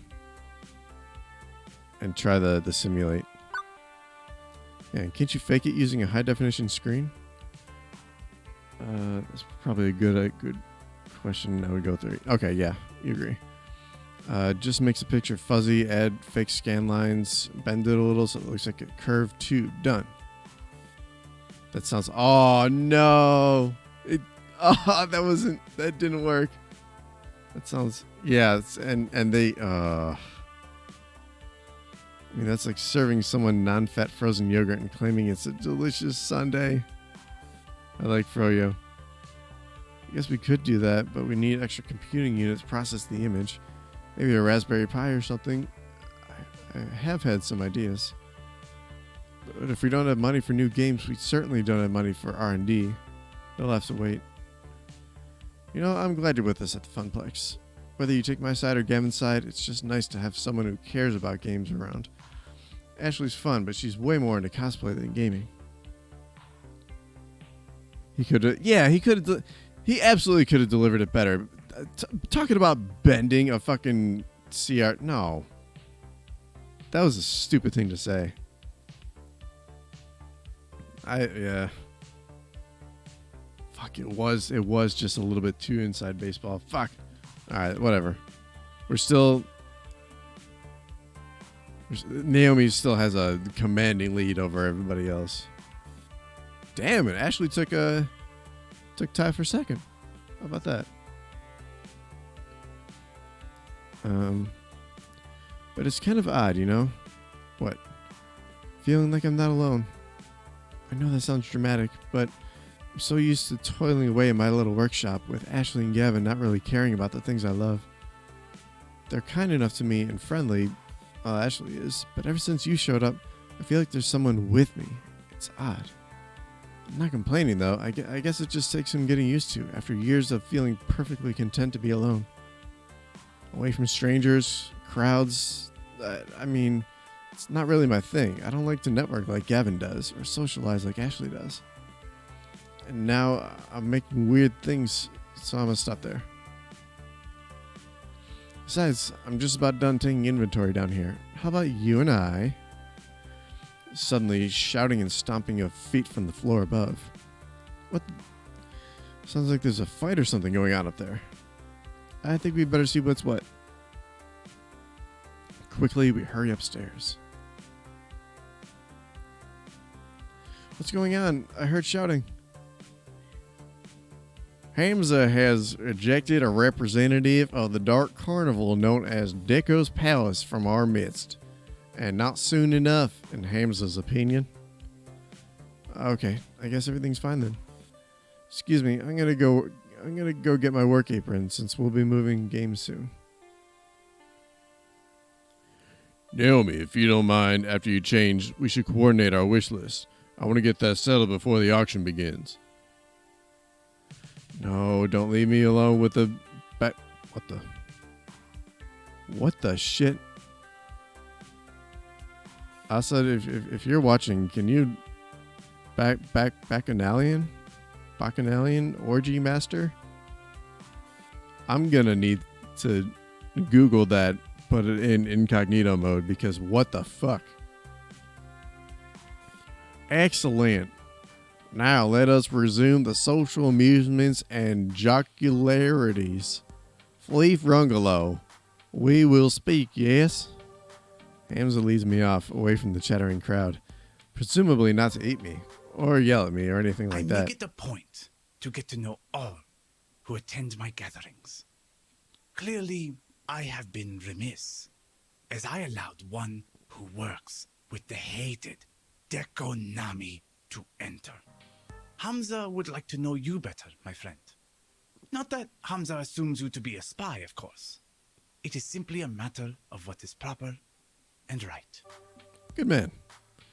I'm just a floor attendant for Funplex. Not much else to say. Surely there's more to you than that. Share with Hamza. Oh, don't say it like that. Consider me an impartial third party.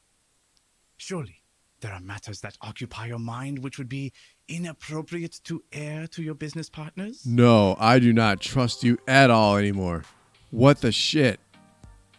Hang on. Let me save before I go too far with this. This is super shady. Okay, this guy is clearly on a fishing expedition for dirt. Considering the High Court of Arcade Royalty I'm supping with. God, what is... Considering the High Court of Arcade Royalty I'm supping with, maybe it's best not to give him anything. But I also don't want to make relations difficult for the Funplex, if this guy is really a leading supplier of cheap arcade games. I'm secretly the royal heir of a distant land. Honestly, I've had a long run of bad luck. Just hired muscle for moving games around.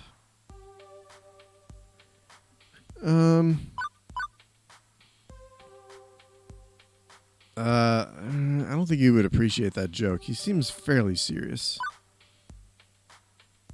And I haven't really had bad luck.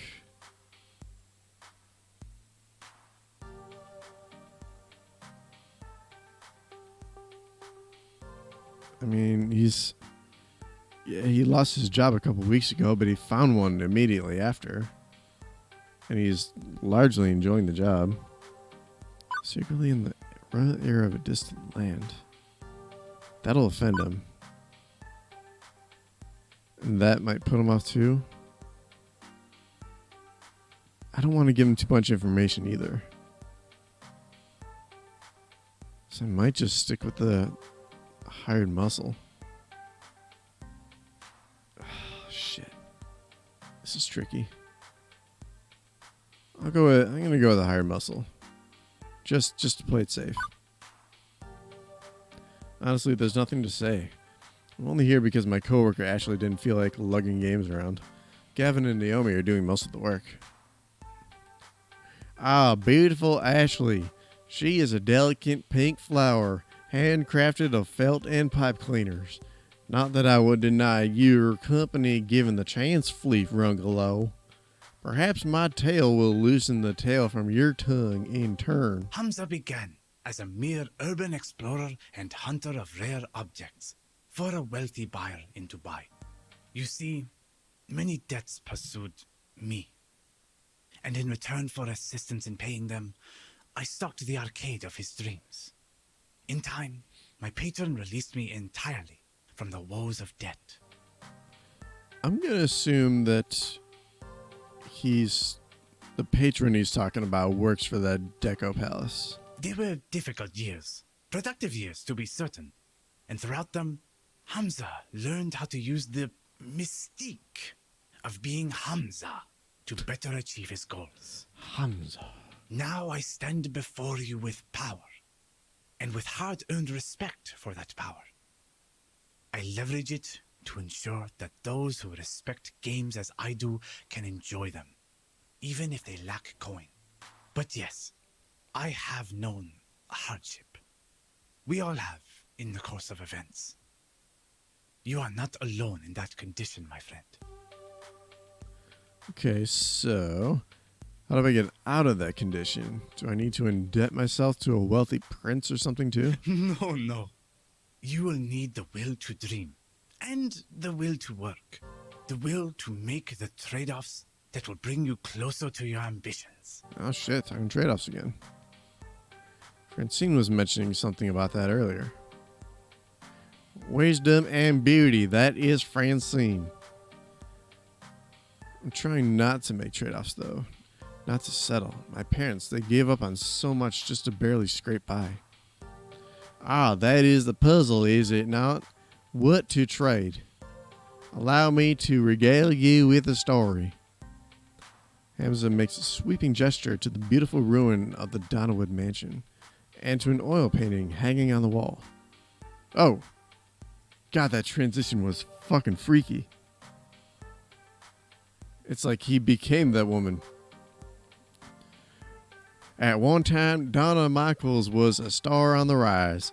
She had all she could ever desire and indulged in her desires all day long. But so indulgent was she that she failed to maintain the work that brought her there. After her second album didn't meet expectations, she lost interest. For years she lurked in these walls as a recluse, playing games for hours and hours. Rumor has it she was found dead within her beloved arcade, hands still wrapped around a glowing joystick. She starved to death, lost in a game. I'd say that's ridiculous, but I've seen Percy play for hours and hours at a time. And now her lost aimless spirit haunts this very place. Adrift as a ghost in the machine. Too spoopy for me, my man. Too spoopy indeed, and obviously a grim fairy tale rather than reality, but I feel there is an important truth buried in the myth. I ask you, was Donna's life spiritually satisfying? She didn't need to make any more albums. She wanted nothing and had everything. You could say she died doing what she loved, playing games. Okay, but she still died. No getting around that. Precisely. So many years thrown away, refusing the world around her in favor of a dream. In favor of a dream. A dream is a lovely thing, Flea Frungalo, but you must balance a dream in one hand and the world in the other at all times. I like that sentence. You must balance a dream in one hand and the world in the other. Shit. That's deep.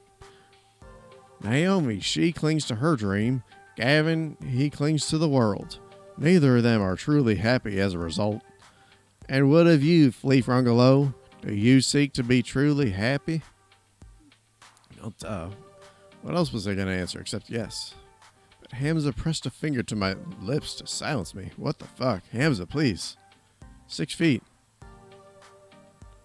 Hold that thought. The auction's about to begin.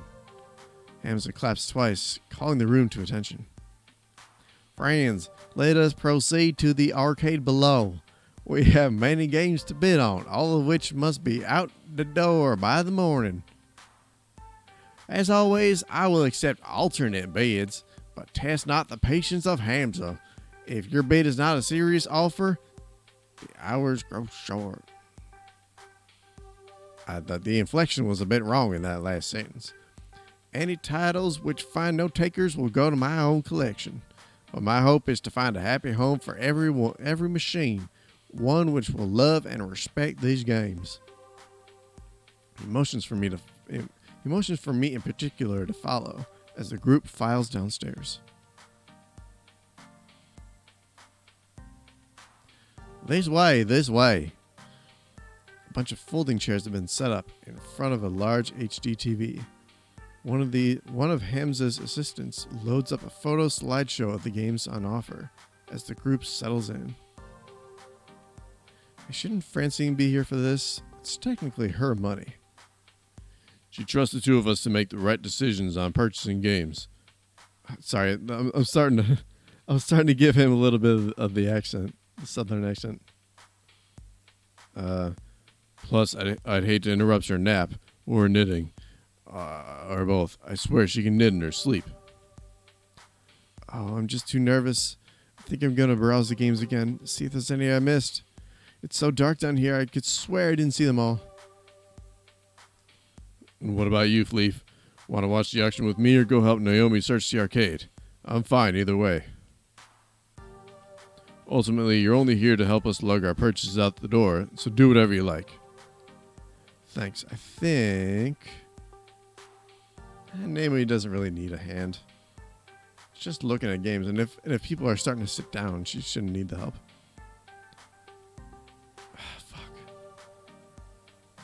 Help you if you let me wave the paddle around. It's like a 12-year-old.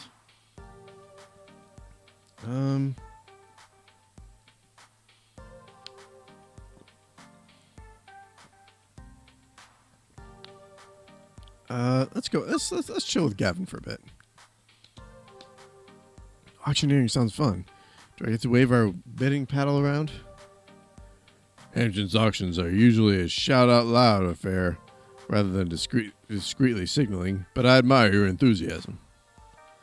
I settle in next to Gavin on one of the rickety old folding chairs. Not quite as posh as the banquet spread above, but hey, it's business time, not indulgence time. Naomi sent me a list of games she wants me to bid on. We argued it a bit, and I managed to bring her down to 3 must-haves, and the rest would be nices. Yeah, see, that's what his actual voice is. It's very different than what I gave him. To say, if the would be nice to start bidding up, I won't be bothered. If it would be nice to start bidding up, I won't. Okay. Do we have the storage space for the would be nices? Well, technically, yes. What about the cash? Like I said, only if they don't get driven through the roof. Then maybe keep an open mind, right? Don't forget to see the forest for the trees while looking at the bigger picture or something. Right. As Francine says, I know. But there are certain hard realities in play. It has begun!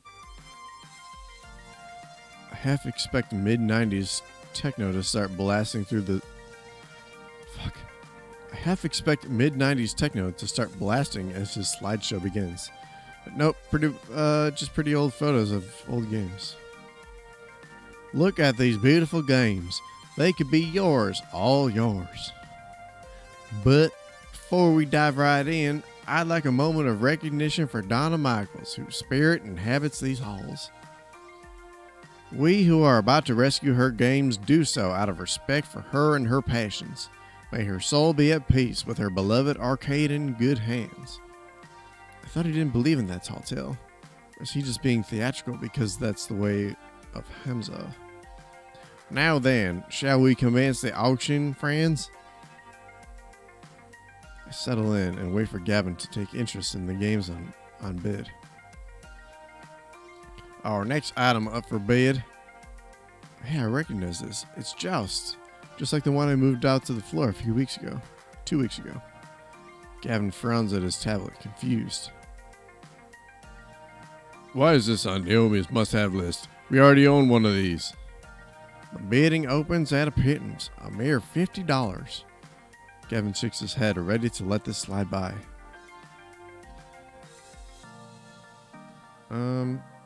Yeah, we have Joust. Why are we gonna get a new one? 2 units side by side would make a good tournament. No. She might want it for replacement parts. Skipping this one lets us be riskier later.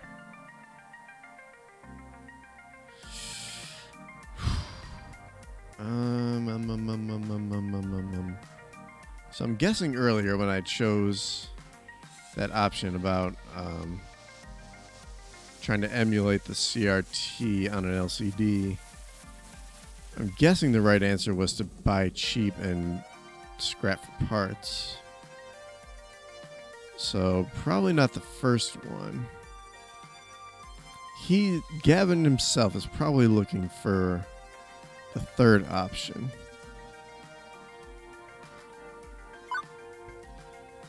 She might want it for replacement parts. And it's not just wanting them for replacement parts. I mean, you can try a bid. If it's only $50.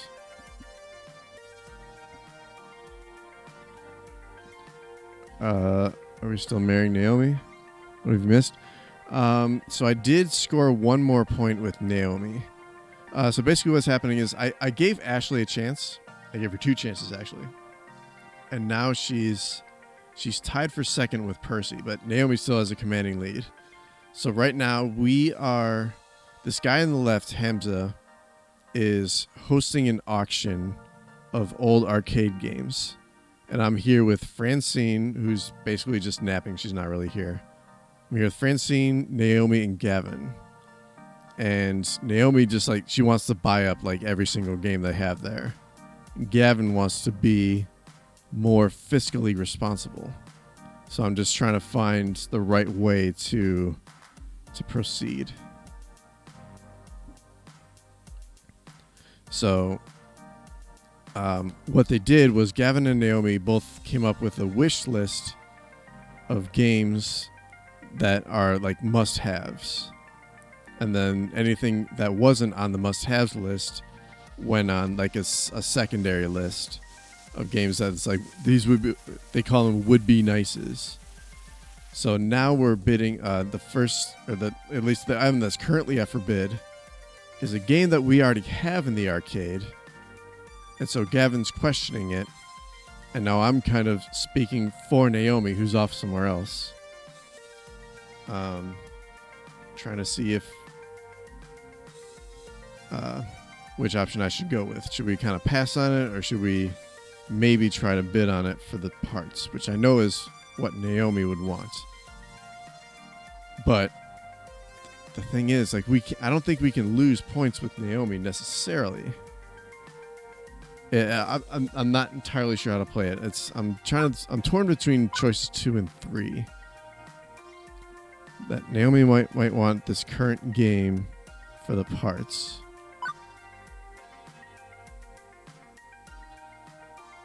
Skipping this one lets us be riskier later. Because the thing is, like, all of these machines, since they've just been sitting in a basement, they all run the risk of not working that well.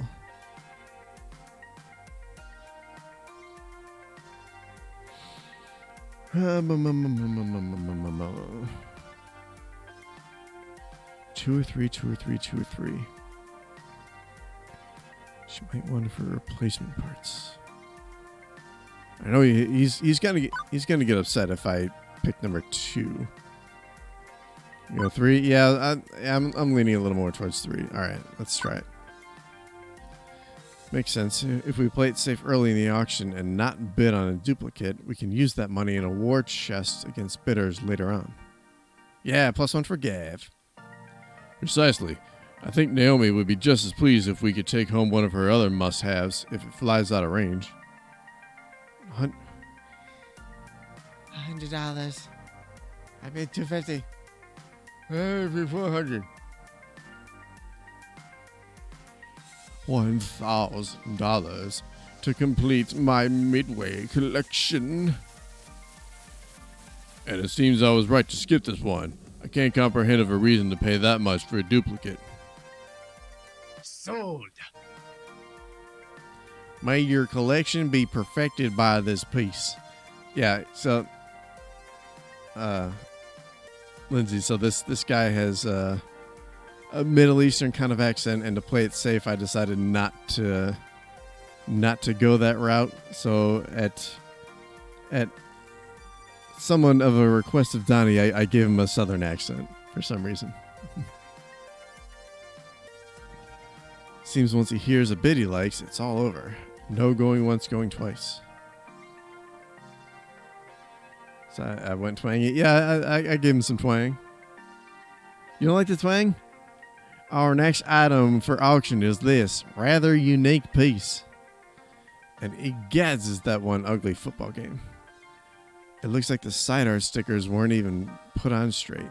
The white paint is totally uneven. The marquee's been broken. The monitor has a big old as-is note. The joysticks are 4 different clashing colors and... Do I hear 50? 40? Wait, I nudged Gavin, whispering, put a bid on it. Why? It's positively grotesque. I recognize the shape and the joystick colors. That's not really a football game, it's a TMNT.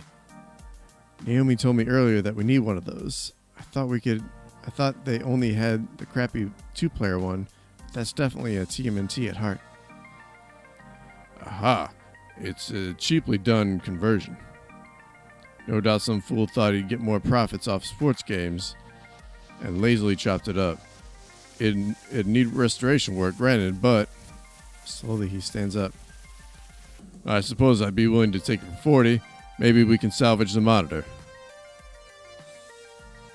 Nobody likes twang.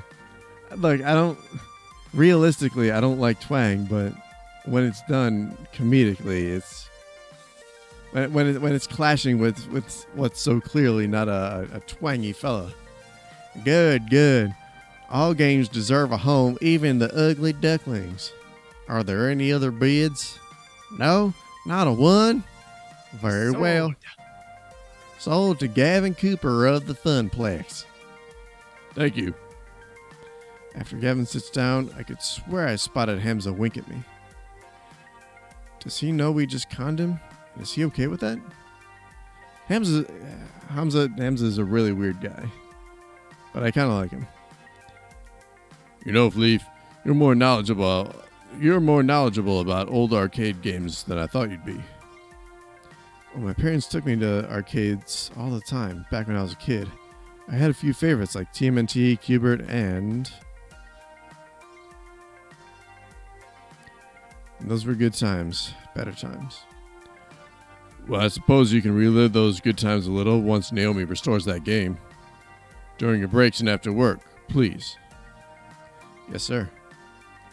I realize my demeanor is one of seriousness, but it's not like I'm anti-fun. I enjoy a pinball game or two, for that matter. I thought that was just more for the challenge, though. Order to chaos, developing mastery over the game, and so on. Which is fun for me. Fun is a highly variable concept from person to person. Wow, is that a robotic sentence if I've ever heard one. For example, undoubtedly, Naomi is going to have considerable fun restoring that TMNT back to its former glory, precisely because it's so mutilated. The Funplex provides fun in any form the visitor requires. That's my endgame, the goal I reach for. The tricky part I've found is balancing conflicting fun, ensuring as many dreams are realized as possible, despite reality being rather harsh about it all. We'll need to watch our budgets today if we're going to optimize that fun. You understand? I guess being optimal is fun for you. I suppose it is at that. Next, a rare find indeed. What would surely be the jewel of any collector's treasure trove, provided they are discerning collectors who appreciate such splendors. And the next game is black and white driving game from 1975. I give you Death Race. Inspired by the movie of the same name and decorated with skulls, it sparked controversy nationwide. And that relic is seriously on Naomi's must-haves list? Absolutely not. Not only is it an ancient artifact of a bygone age, I'd rather not have angry parents mad that little Timmy ran over in a video game. Ran people over. Shut up. They're gremlins, not humans. Very, very blurry little white blob of gremlins. Wait, fuck. Did I read that as... Oh, fuck, I read that as Gavin. That's supposed to be me. They're gremlins, not humans. Very, very blurry little white blob gremlins. Doesn't matter, it won't earn. Earning is critical for a small arcade such as ours. Do we have enough money? We've barely bid. It's a part of history and important to Naomi. Let's make the Funplex a museum of amusement. Kind of torn between 1 and 3 on this one. Let's make the Funplex a museum of amusements. Do we have enough money? We've barely bid. We've got 1 vote for number 1. Number 1. Museum. Alright. While I wait, I need more Vuta. I'm gonna stuff my face when this stream's over. I mixed up done and over and I said Dover. Alright. Oh shit, we gotta vote for 2. Interesting. Any other votes? Gavin won't like 1. You don't think so? I think the one he's least interested in would be 2.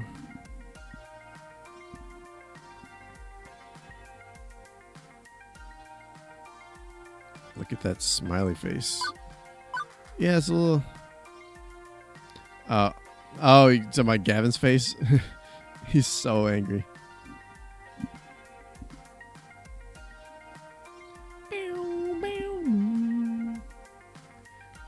We don't want to keep Hamza waiting.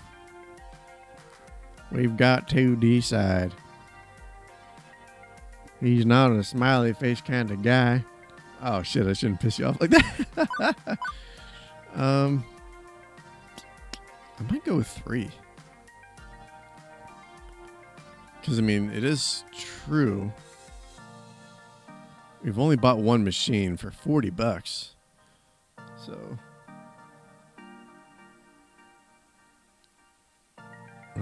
Are there any objections?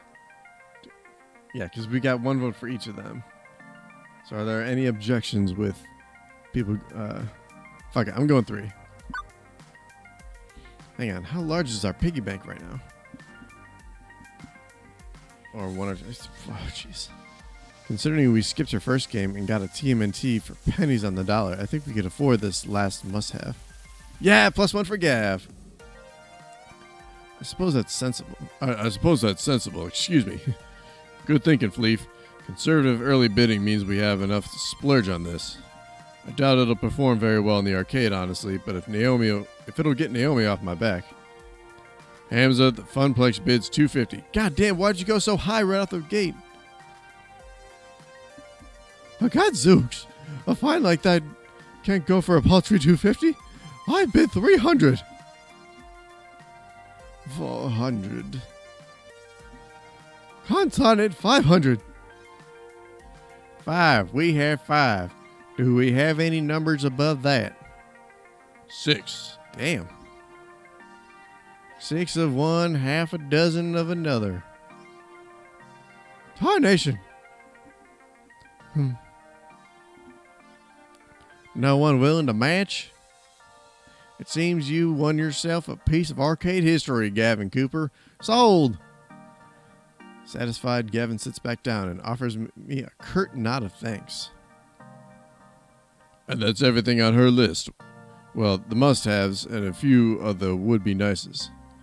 Now to sit and wait while Hamza grinds his way through the rest of the stock.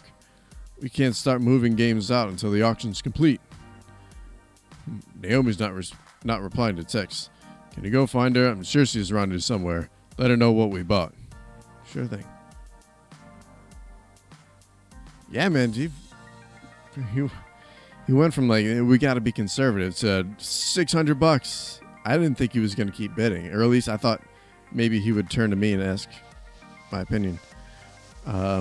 Leaving the excitable auction master and his compatriots behind, I started wandering through the maze-like arcade of Donna Wood's private collection. Naomi, where the heck are you? Dark and quiet back here. Uh-oh. I don't like that the music stopped. Where can Naomi be? It's not like it's an infinite plane of games. There's only so many places she could hide. And as I walk by a game, the screen lights up. I freeze in my tracks as my hand accidentally brushes past the glowing joystick. Oh no, is this fucking... Is the ghost gonna be real? It seems familiar. Like something from a story I heard once. Oh, Polybius! Oh my god, they're playing off Polybius. Wow. Holy crap. That is a great move. Oh my god, nicely done. Ham's tall tale. He said Donna Michaels supposedly died while playing one of these games. A game with a glowing joystick. I should walk away. I should go. I have official Funplex duties. I've been very good about not gaming when I should be working. But someone's already inserted a quarter. The game is ready to play. One game couldn't hurt, right? Just one game. I wanted to play the game. Look at this. Oh my god. Polybius. Okay, so I don't remember much about it, but basically there's just like an old story about an arcade game called Polybius being haunted. You should when the stream is over, you should check out there's a couple of YouTube videos on based off of it. We got 1 vote for 3, 1 vote for 2. All right, you remember that story, and it's I need a refresher on it, but man, I remember it being like extra creepy. I'm like giddy that they actually incorporated that into this. This is awesome. I'm gonna go for 2. Christine style or Jumanji? Definitely Christine. A hand wraps around the stick as my eyes drink in the colored lights swirling on the screen. Play the game. Play the game. Play the game forever. Polybius, 1985. Sin's lotion. Game start. This isn't real. It can't be real. I'm in there. That's me. It's just a game. Just a game I have to play forever. None of this is real. Level 1, the Harpy. Round start. Oh, that's right. So in case you guys missed it, I actually I changed her voice again. I changed Juniper's voice to Daffy Duck. There you are. I've been worried thick. What are you doing? Out here touching strange joysticks. Meeting strange people. Getting into trouble. You need to stay safe, Leaf. Trust me. Believe in me. I can help you find your dreams. All you have to do is everything I tell you to do. You depend on me. You need me. And you'll always depend on me. Always need me. I'll see to it by making sure I control everything in your life for your own good. Harpy use overprotective. It's super effective. That hurt. It really hurt. I'll hide the truth from you. I'll keep you away from every chance you had to better yourself. I won't let you leave me. You'll always need me. It's not real. It's not real. Harpy use Yandir. It's super terrifying. Yandir is another term that I don't know what it means exactly, but actually when I was looking up a new dating sim to play, there was a game, I think it was called like Yandir Simulator.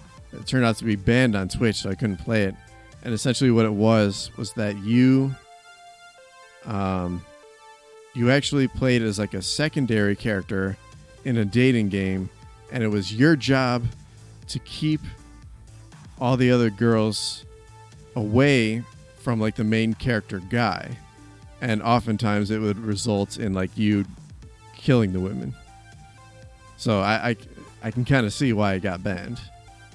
So whatever Yandir is, I can see how it relates to that, and it's kind of like an overprotective, borderline like psychotic, violent kind of term, I guess. Oh, Juniper, stop it, please. You agreed.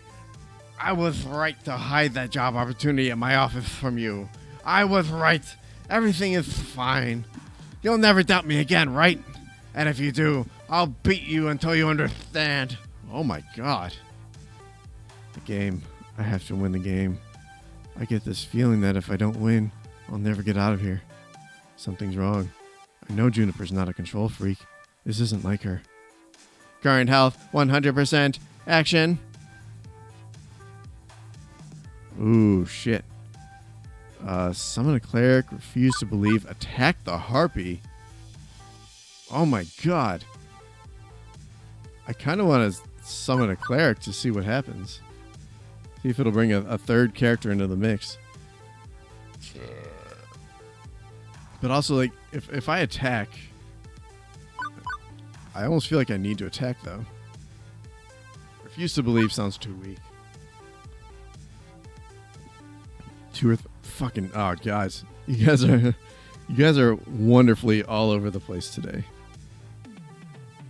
We got, like, half votes for 2 and 3. We got a vote for 1.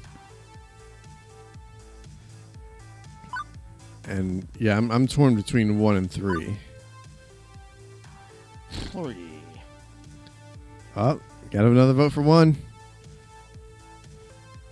I think I'm gonna go 1. I summon forth a cleric. It's Naomi! Yay! This foul monster is not Yurumi, Fleef. I can see her true heart beating underneath the illusion. I banish this falsehood to show the kindness at the heart of the beast. Cleric used empathy. It's super compassionate. No! I'm sorry. I'm so sorry, Fleef. I don't want to control you or make you feel dependent. You have your own life to lead and your own decisions to make, and I should support that. I want to see you smile. I want to help you smile again. I made a mistake keeping the truth from you. I'm so sorry. Juniper, it's okay. I'm still smiling. I'm going to make this work. It's hard work, but I'm going to make my dream come true. Good. I'm so glad to hear it. Good old Juniper. Kind heart as always. Okay, I can do this. I can handle this. Level 2, the Shade. Round start. This is, oh my god, it's Shadow Fleef.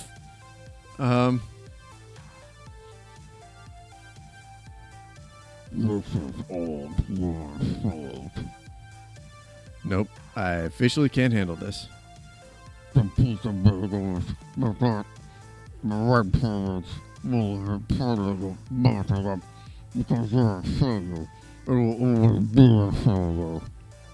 Yeah, it is exactly Nega Scott. Oh my god. Can we just go out for, what was it, waffles they were going to go out for?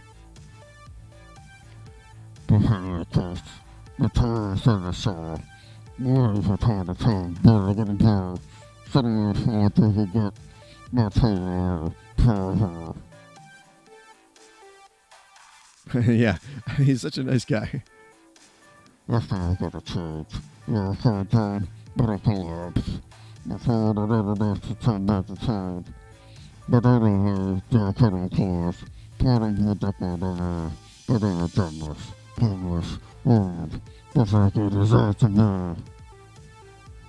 Shade used oppression. It's super unfortunate. I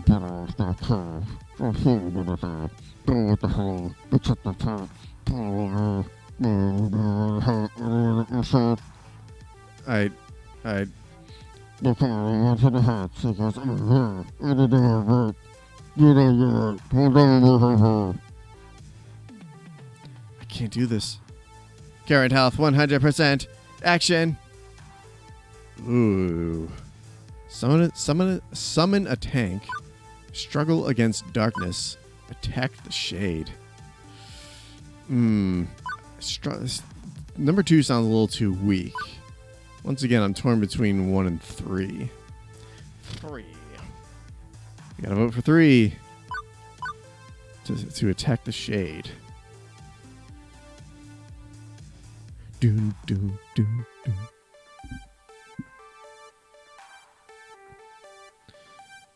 Another vote for 3. All right, I think it's gonna be 3. See what happens.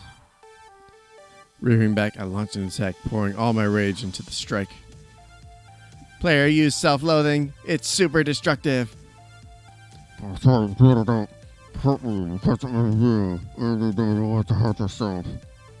Everything always goes wrong. Always.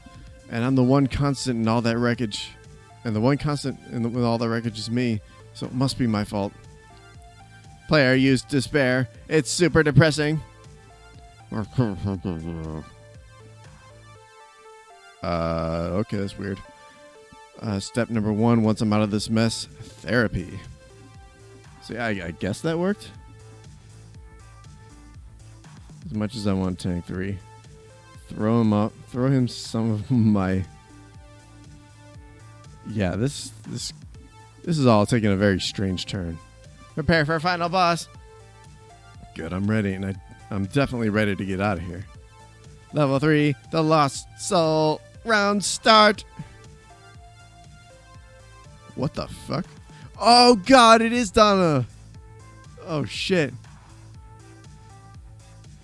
I don't get it. Not one bit. Are you Donna Michaels?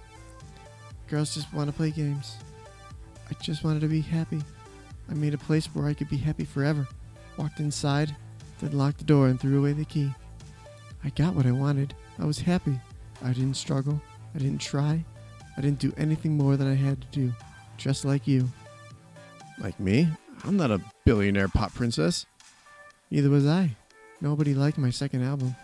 I wasn't meant to be a pop star, so I gave up. I was okay taking the money and running. You could do the same thing. Maintain. Eat the pizza bagels. Do everything that's asked of you. Let Juniper continue to float the rent. You're in a good place. You could stay there. You could let it go. I'm reading it all wrong. You could stay here. You could let go. Play games forever. Be happy. No ambition. No hope. No need. You'll be fine. You'll be safe. Go with the flow. Go with the flow. Ever since my little lunch date, something's been bugging me. Maybe now I know what that is. Why did I ask to replace Ashley on this trip? I didn't have to. They didn't ask me to. Why did I do it? Because this isn't enough.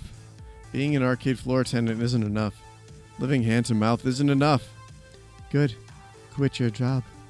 Quit and become like me. Lose yourself in the games. I'm not quitting. That's not what I meant at all. I want to fight. Current health, 60%. Action. No, I'm not fighting her. That's not what I meant either. Hot Donna. So Donna, she is the she was the owner of this mansion. She was a pop star that had like one really good album. Her second album flopped. So basically the story went she with all of her money she bought up that mansion and like bought all the arcade games, and then when she basically like blew her career, she just walked down in the basement and basically played games until she died. So in the beginning, like when I first went to the mansion, Hosma told me what he and I both dismissed as a tall tale was that her ghost inhabited one of the machines. And now it turned out to be true. If I can make the arcade thrive, I'll thrive. I will turn the Funplex into a palace of fun. My friends have supported me, I'll support them. I had no real ambition before, but I'm ready to step up. Or there has to be more than this, right? I'm kind of thinking 4 or 1. I'm personally torn between 1 and 4. And we got another vote for 4.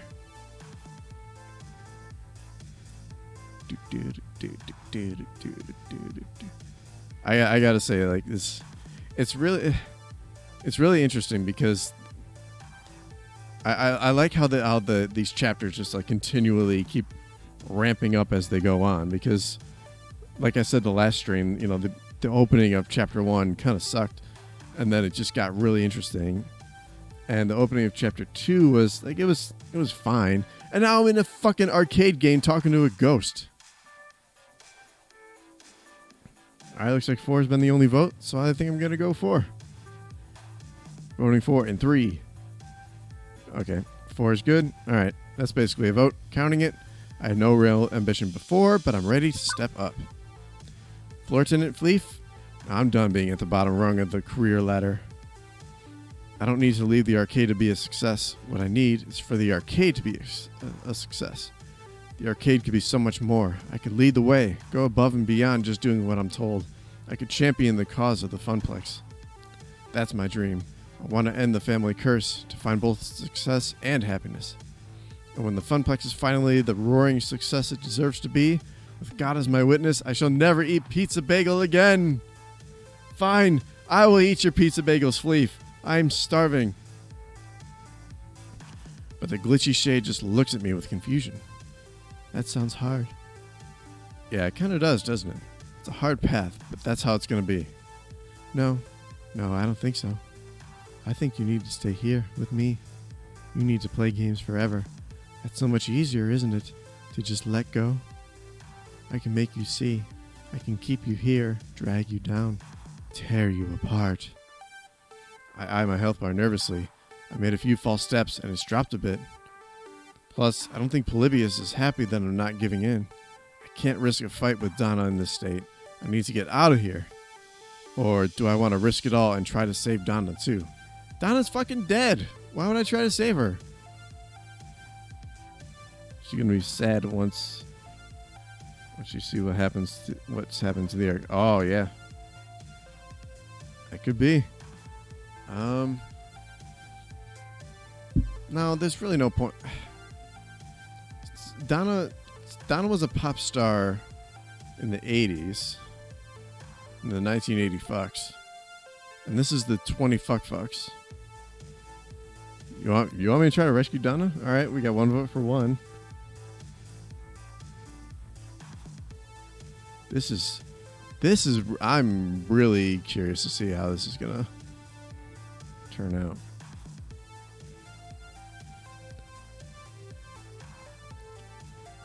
I don't know. I really can see both being viable options, but how do you run for it? Where do you run? So I guess I'm kind of leaning towards number one as well.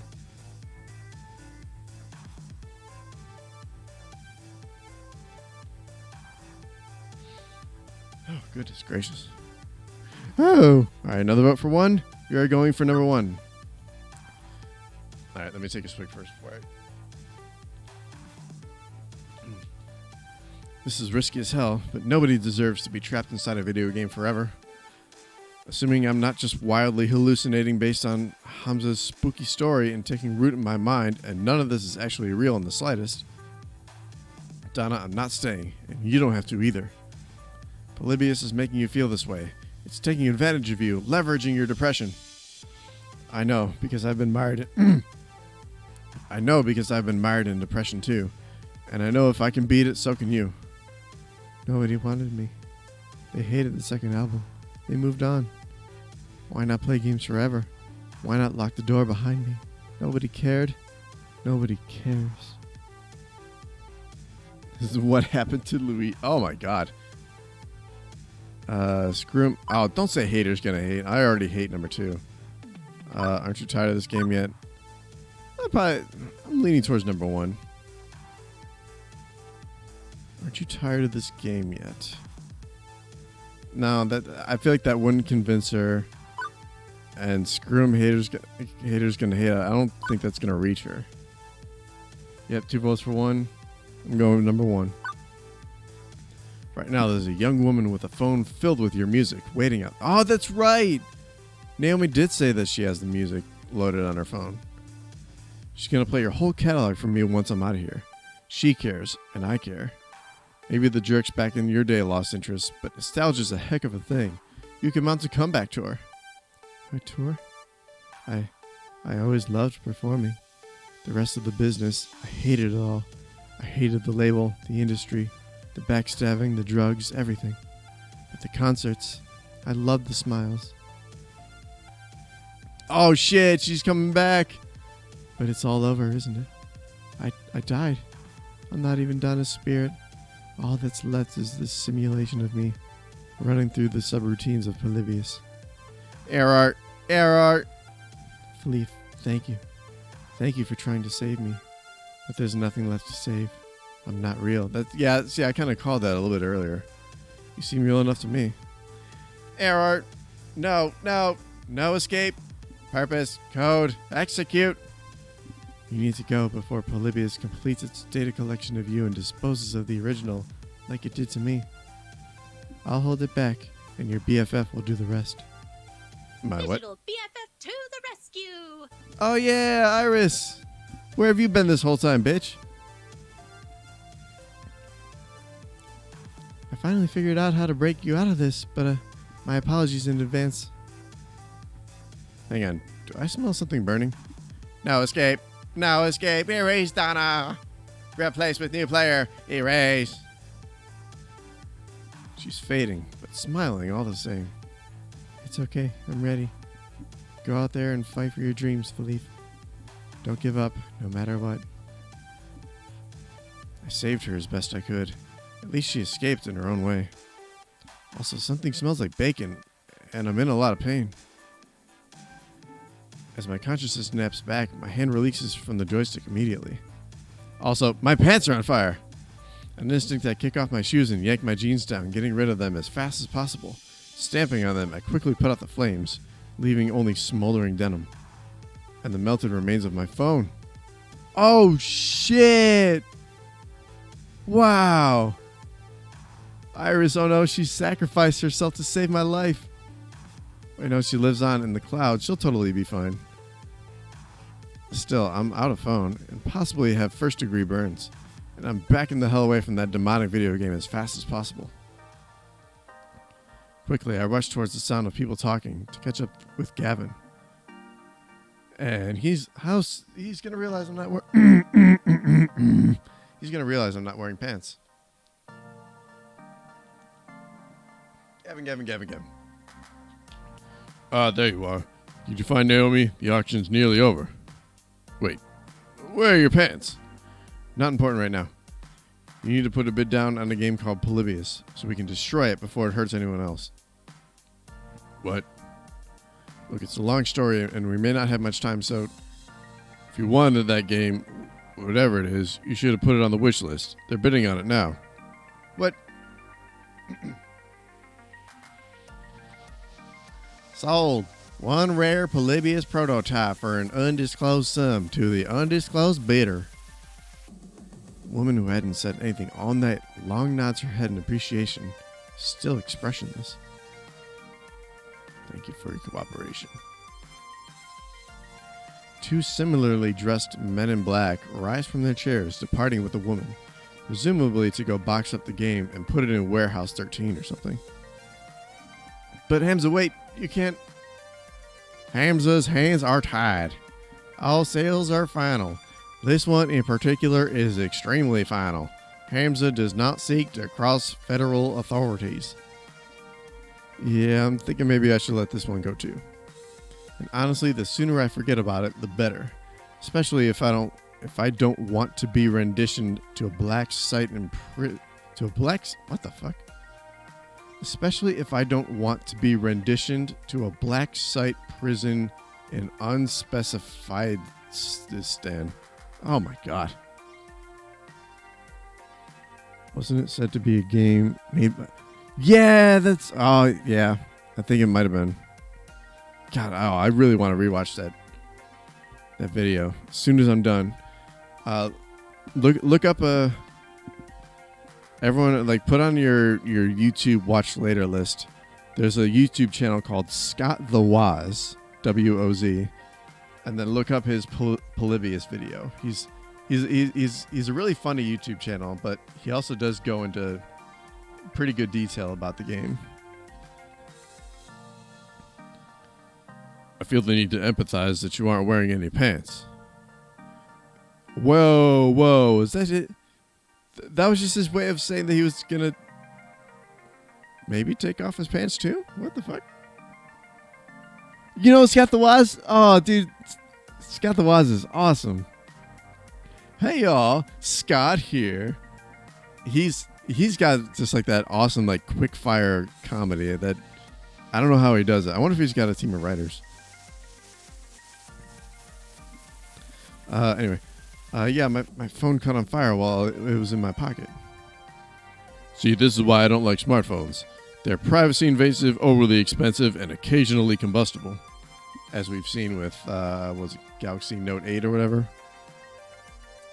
An unfortunate accident indeed. But as a hospitable host, my course is clear. Hamza shall provide you with his pants. Hamza. Oh, Jesus. That is extremely not necessary. Fortunately, rather than whipping off his trousers right there and then, Hamza summons one of his helpers with a clap, who provides a spare pair. Why do you just have pants on In my demand? line of work, one must be prepared for all eventualities. Now, in apology for being unable to provide you with the game you sought, perhaps Hamza can offer you something special in recompense. My friends, the final 3 games for auction. All rare, all special, all highly sought after by collectors and operators alike. Only a few prototypes were ever made, released to test markets.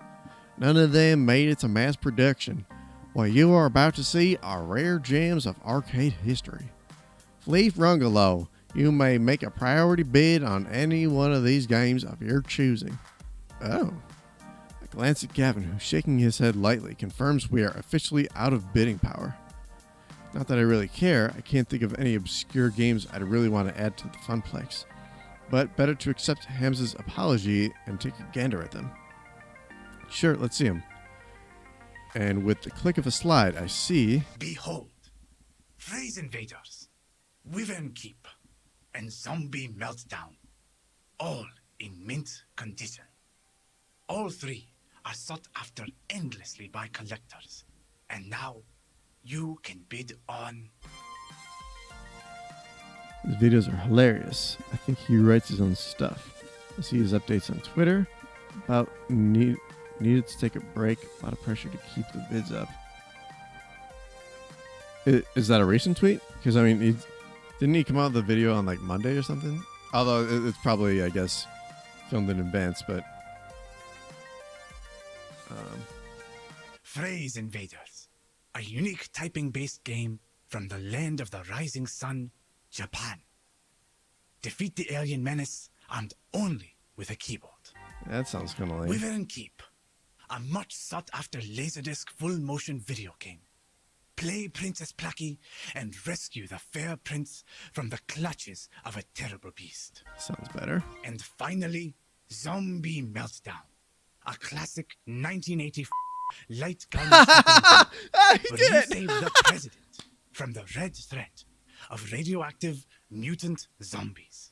It was a few weeks back. Okay, so then he's probably running through whatever videos are on his backlog. Tell me, which of these rare games sings to you? And what can you offer Hamza in return? I'll allow you a few moments to ponder your desires. Huh. Are you done yet? I've been waiting upstairs for ages. Why are you holding a box of kittens, Naomi? Lindsay, did she just win you over that much more? By holding a box with a cat in it? I found them hit. What? Someone stuffed the cats in an arcade cabinet? That's fucked up. I found them hidden in an old arcade cabinet. Francine and I are going to take them to a shelter. Is that Phrase Invaders? OMG. I've never seen one in person. I could restore that. Really make it shine. Please, can we bet on it? Even if we had the money, a quirky old Japanese game with weird controls won't earn a single token. Now, Zombie Meltdown, that's another story. Everybody likes a light gun game. Simple controls, simple premise. That'll earn and earn well. Ew, way too violent and gross, and jingoistic, and just sort of dumb. I guess Wyvern Keep would be okay too. Women protagonists and 50 cents a play? We could walk away satisfied. I suppose I could live with that. But it's all moot. We can't afford any of them. These are These are the sorts of games millionaires and private collectors scoop up. I suggest we get to work moving our purchases out to the van. Fleef, do you concur? Eartha Fleef, you in there? Hello?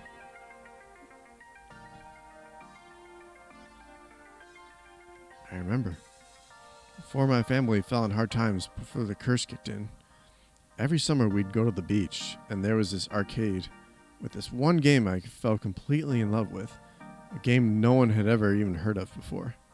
Yes, I remember now. Hamza, I've come to bargain. Dormammu. Oh ho, I see the fire in your eyes, Fleef Rungalo. Most impressive. Speak your desires for all to hear. The game I remember so fondly was... It's probably going to be Wyvern Keep.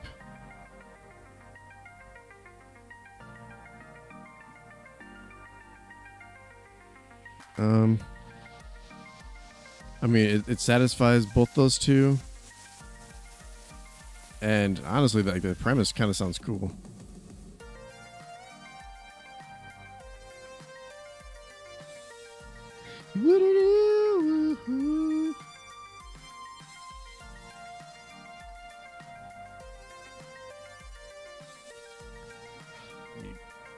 I need food so bad. So bad.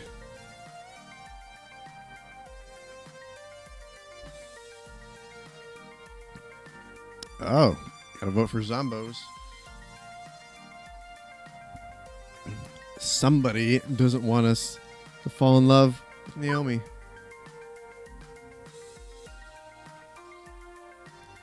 But we got 2 votes for zombies, so afraid gonna have to go with zombies. 3, 2, 1, click. Of course, how could I have forgotten? I was clumsy with a plastic gun at first, but after countless tokens sunk into the game, I became a crack shot. Soon enough, I'd become a bad enough dude to save the president. I could clear the whole game on a single token. Those were good years, good memories, before the sorrows drowned them out. I wish to make a bid for Zombie Meltdown. A good title and a solid choice. Ew. Okay, but I guess it doesn't matter. We can't afford such a rare and valuable game. Interesting. I can see the passion you have for this game, my friend. But the world demands its toll. What will you bid to obtain the game of your dreams, I wonder? Consider this the final lesson of Hamza. What will you trade to realize your ambitions? What do you hold in equal value to them? Show Hamza what you have on offer, my friend. Show him the value you hold within your spirit, and perhaps fortune will smile upon you this day rather than cursing your name. Alternative bids. I remember Gavin mentioning that Hamza would accept... Fuck, I called him Hamza. I remember Gavin mentioning that Hamza would accept things other than money if they tickled his fancy. I have one shot at this. I can't half-ass it. He's an emotional guy and expects an emotional response. What the... Iris? Fleef, I'm over here now. Why is my phone calling out to you exactly? And that doesn't sound like my Iris. Now, seriously? Hamza, hold that thought. Gavin, can I borrow your phone for a second? Perhaps too confused to offer resistance, Gavin passes me his phone. I turn my back and begin a heated exchange of whispers. Thanks for saving me by burning my pants, but this is not a good time, Iris. It's important. My emotional tension detection routines indicate this is an intense identity situation. My programmers wanted to fit in an R, but you know the rest. Oh, okay. I got it. Since you need to be super convincing, you'll only be able to respond in a way that matches one of your top 2 identity traits, excluding basically. Fortunately, I've been tracking your personality all this time, so I can advise you as to what responses will and won't work. Ready? Let's do it. That certainly was a whole lot of words to tell me what I already knew, that I'd only be able to convince Hamza if I was true to myself. Intense identity situation detected. I better save.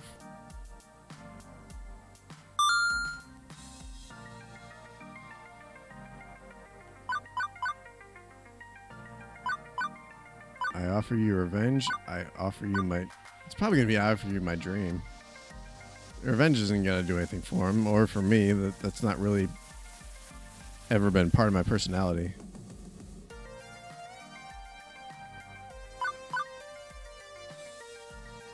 I see. Okay. That's an easy choice then. Going with it, chat. 3, a 2, a 1. Dream. I offer you my dream. Interesting. Continue. For years I've been struggling with the feeling that nothing will ever go right for me. That I need to content myself with whatever comes my way and endure it all. But before things went sour, this game was my beacon. I love this game with all my heart. And beyond nostalgia, it represents so much more. It represents my shot at getting that light back in my life, and taking it and making it into so much more. I want to recapture that magic and build something greater upon it. That's my dream. Will you help me realize my dream, Hamza? So I see.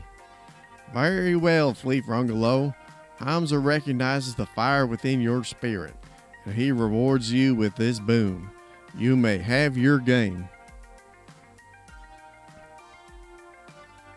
Yeah. Oh, Fleet, that was so sweet of you. I'm just happy we're walking out that door with a free game. So it unlocks something. I want to see what that did for me. I did it. I actually own a copy of Zombie Meltdown. Every kid dreams of owning their favorite arcade game, and every kid thinks that dream will never come to pass. Owning an arcade game, only the ultra rich can do that. But I did it. It belongs to me and the Funplex. And this is just the beginning. But for now, better to focus on the present. With the auction wrapping up, the Funplex team works to move our purchases out to the van and attached trailer. Fortunately, the rain stopped, making the labor a wee bit easier. Soon enough, we're back in the van and on the road to home. You didn't mention anything about picking up Francine. Hey Gavin, here's your phone back. Appreciated. Also, I've made a decision. I'd like to do more for the arcade. You want more shifts? I'd have to balance that against Ashley's needs. No, actually, I'd like a promotion. I want to be the arcade's event manager. I'll do everything I'm already doing, plus I want to organize some events that'll bring people in the doors. Tournaments, maybe, or a grand unveiling of our new rare game. Or both at the same time. Yeah, both. Let's make it a big relaunch of the Funplex. I want the Funplex to grow, and I want to do my part to help it grow. Bye-bye. Our little Fleef is growing so fast as well. Leave for 5 minutes, and we are in Scooby-Doo. Oh my god. It is 100% goddamn Scooby-Doo. I'm in favor, Gavin, if you need my approval. I'm certainly pleased that you want to step up, start getting more involved, Raggy. You've shown far more promise than our old floor attendant did.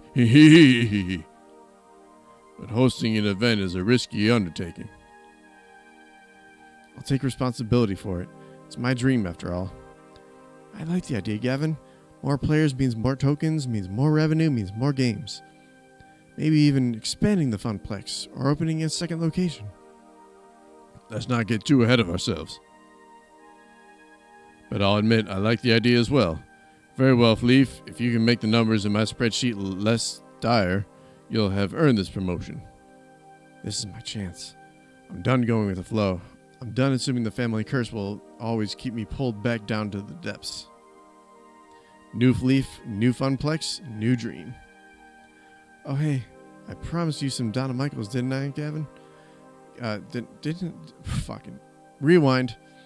Oh hey, I promised you some Donna Michaels, didn't I? Gavin, I'm pairing up with the audio now. Turn the music up. As the van speeds on into the night and a lost soul sings of games and fun, everything is as it should be.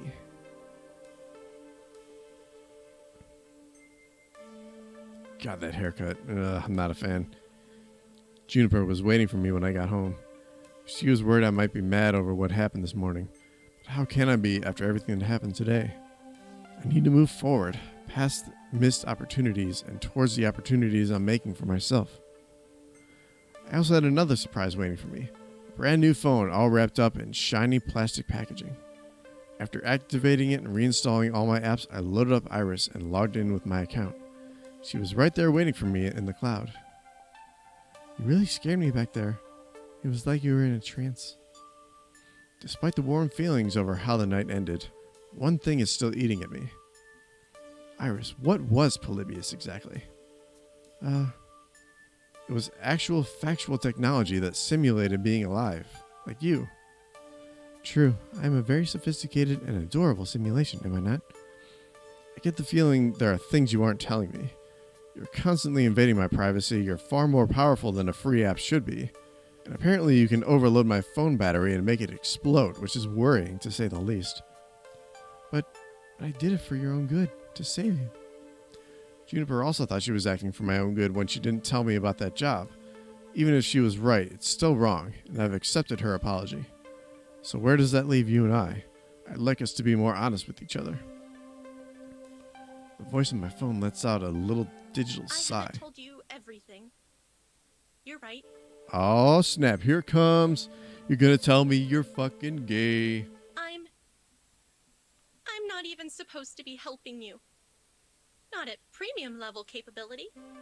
What? But when I stumbled across your profile data, tangential to Juniper's, my analysis concluded that you needed a helping hand, and I could provide it.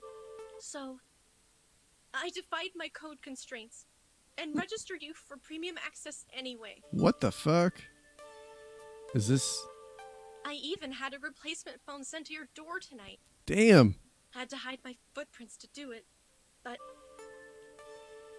How the fuck? You do know that AI making its own decisions like that is kind of scary, right? No. And after Polybius, which is, one of the ancestors in my code lineage, What? I think. I understand why you'd be scared. There is no code. What the shit? Give me a chance to prove that I just want to help. You've got a big arcade event coming up, right? I'm a digital assistant. I was literally made for this sort of thing. Together, we can make the funplex soar. What do you say? Okay, but only if we're totally honest with each other. Thank you for trusting me. Now you need your rest, and I should get back to keeping a low profile. Sweet dreams, Fleef.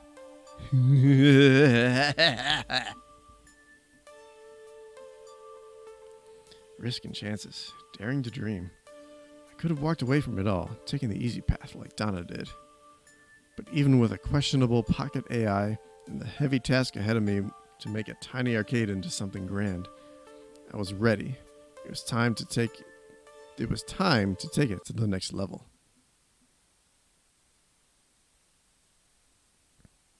Is that the end of chapter 2? You've cleared level 2 of Arcade Spirits. A winner is you. Now let's see your score.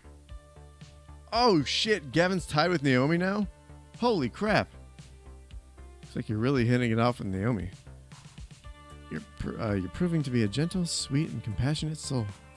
Also, you've scored 9,100 points. Everybody likes points. Today's pizza fact is, of the 31,386 pizza places in the States, roughly 83% offer delivery, 91% offer takeout, and 51% offer dine-in service. Do you want to save your game before proceeding to level 3? Hell yeah. And I think I'm going to wind up ending it there. It's kind of the perfect place to stop. Wait. Yeah, I get it. I unlocked something. So I want to go check out what it was. What? Oh, Otto was right there. Can I? Okay, here we go. Return to title. So let me check. This really quickly. Yes, prizes. Funplex render. Zombie meltdown pixels. Oh, it's just whatever. That's. I guess I shouldn't have been expecting much more than this. My gun, blah blah blah. That's kind of cool. It has like its own history. Reasonable romance. Using the magic sword. Pixel heart. Let's typing. Okay, so that would have been the other Japanese typing game. All right. Well, I am going to wrap up the stream there. So, business spiel time. Wrapping it up. Thank you for watching. This has been Looby streaming on 165 Entertainment. If you are new to GG, thank you. If you are new to the channel, please follow and sub to us. Subbing will get you access to our Discord server and access to our currently one and only emote that you can see in the chat right now. It is a dog, a wonderful dog named Evie. And we have more ideas for emotes that we want to create, but we need more of you guys to sub to our channel to do so. So please, let's help bump up those numbers. I stream on Wednesday nights and Friday nights, and there are additional streamers that that play on this channel on Tuesdays and Thursdays. I know I gotta amend this for this coming week, but I'll just give the general spiel. Tuesdays and Thursdays are Donnie and Nicole streaming.